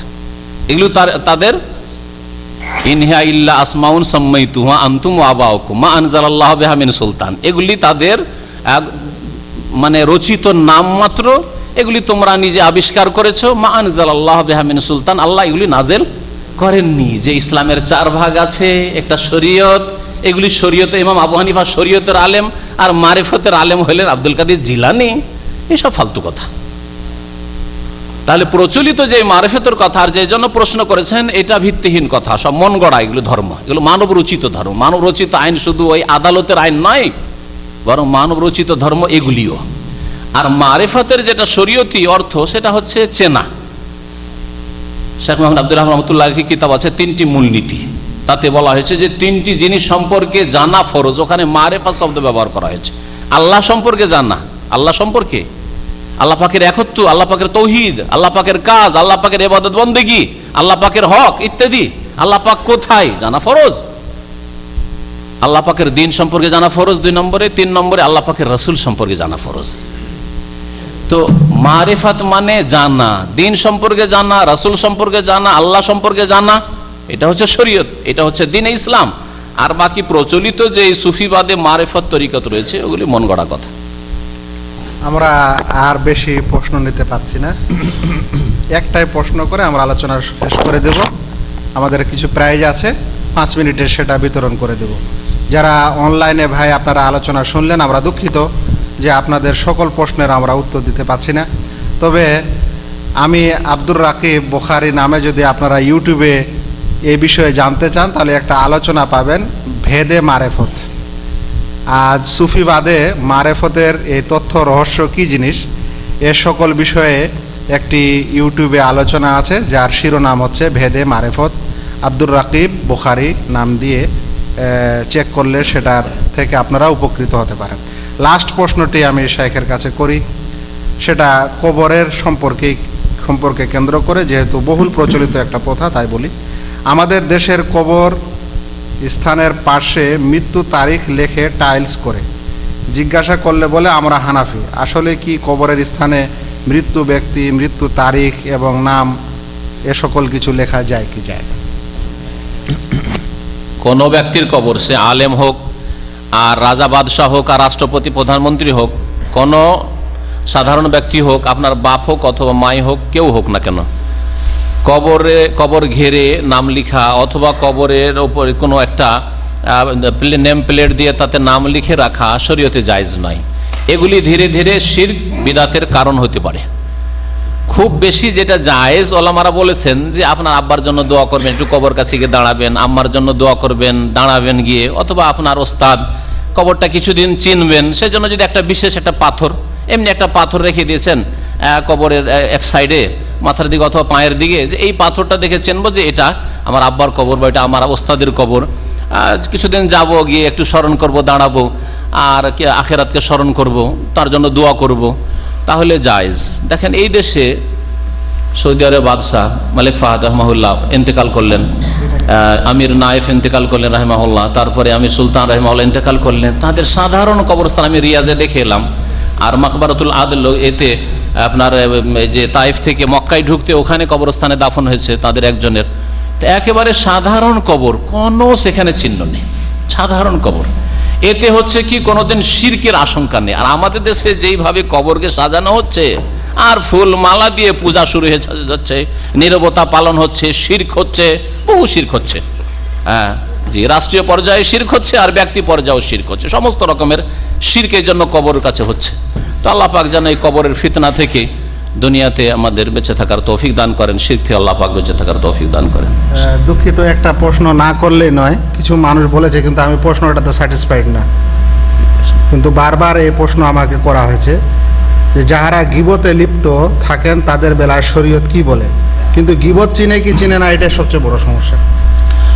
শোনেন, গীবত হচ্ছে, গীবত সম্পর্কে বিস্তারিত যদি জানতে হয়, রিয়াজুস সালেহিন বাংলা কিতাব, বাংলায় আরবি বাংলা তরজমা আছে, রিয়াজুস সালেহিন হাদিসের কিতাব, ইমাম নবী রহমতুল্লাহ আলাইহির, তাতে গীবতের চ্যাপ্টারটা দুটো পরপর চ্যাপ্টার আছে, আল্লাহর হস্তে পড়ে নেবেন, আল্লাহর হস্তে পড়ে নেবেন, ওতে যথেষ্ট জেনে নেবেন। গীবত যদি ব্যক্তি জীবনের হয় তাহলে জায়েজ নয়। যেমন আপনি টাকনার নিচে কাপড় পরে আছেন অথবা দাড়ি নেই আপনার, আপনি চলে গেলেন, একটু পরে উঠে তারপরে একটা লোক আমার কাছে আসলো, আসার বলে ওই লোকটা কে, সে ওই লোকটা অমুক, আরে একেবারে ফালতু লোক, দাড়ি রাখে না, কিভাবে চিনবো যে মুসলমান, এটা আমার জন্য বলা জায়েজ নয়, হারাম। কারণ এটা ব্যক্তি জীবনের ভুল, দাড়ি রাখে না, টাকনার নিচে কাপড়, ব্যক্তি ফজরের নামাজে আসে না, ব্যক্তি জীবনের ভুল। আরে এই লোকটা কি রে, ফজরের নামাজে আসে না, সামনে বলে সংশোধন করতে হবে, বাইরে বলে লাভ নেই। যদি ব্যক্তি জীবনের কোনো এই ধরনের ভুল হয়, কিন্তু আপনাকে আর একটা উদাহরণ দিয়ে জিজ্ঞাসা করছি গীবত জায়েজ, আপনি বলবেন যে জায়েজ না ওয়াজিব। আপনার সাথে একজন পার্টনারশিপে ব্যবসা করতে চাইছে, সেটা হচ্ছে এটা, এই লোকটা বরিশাল বাড়ি আর হাফেজে কোরআন, আপনার সাথে শেয়ারে একটা এখানে দোকান বাকালা খুলতে চাই হাফজিতে, আর আমি একে চিনি আমার ছাত্র, আপনাকে এখানে এসে একটু পরিচয়, আপনি বরিশালে বলছিলাম, মাশাআল্লাহ বরিশাল, বরিশাল ঠিক আছে, তো একটা বাকালা খুলি এখানে, বরিশাল বাকালা, তো এখানে একটা বাকালা খুলবে। এখন আপনি যদি আমাকে জিজ্ঞাসা করেন যে শেখ একটু বলেন তো, আপনার তো ছাত্র, এ মুস্তাকিম লেনদেনে টাকা পয়সার ক্ষেত্রে কেমন, তার সাথে ব্যবসা করা যাবে না যাবে না? আর আমি জানি যে মুস্তাকিম টাকার ক্ষেত্রে হাত ভারী, তার নামাজ দাড়ি সব ঠিক আছে, হাফেজ ঠিক আছে, কিন্তু টাকার ক্ষেত্রে তার চরিত্র ভালো নয়। তাহলে এখন আমার করণীয় কি বলেন? হ্যাঁ, বলা জায়েজ না মুস্তাহাব না ওয়াজিব? ওয়াজিব। দেখলেন, ওয়াজিব। কারণ যদি না বলি হচ্ছে টাকা পয়সার ক্ষেত্রে হাত ভারী, টাকা যদি পড়ে যায় ওর হাতে আর পাবেন না, গড়িয়ে ধরে নেন, উদাহরণস্বরূপ বলছি। আর আমি যদি না বলি তাহলে আপনি ধোকা খেলেন না খেলেন না, আপনি ক্ষতিগ্রস্ত হবেন না হবেন না ওর সাথে বাকালা খুলে, তাহলে কাল কিয়ামতে আমাকে জবাবদেহি করতে হবে। সেই জন্য বলা ফরজ। আপনার বোনের বিয়ে, আর এই ছেলেটা বিয়ে করেনি, আমার সাথে এসছে, হ্যাঁ দেখে পছন্দ হয়ে গেল, শেখের সাথে এসছে, মাশাআল্লাহ একটা জাগরিনী বললো খুব সুন্দর লাগলো, আমার বোনের বিয়ে দেবো।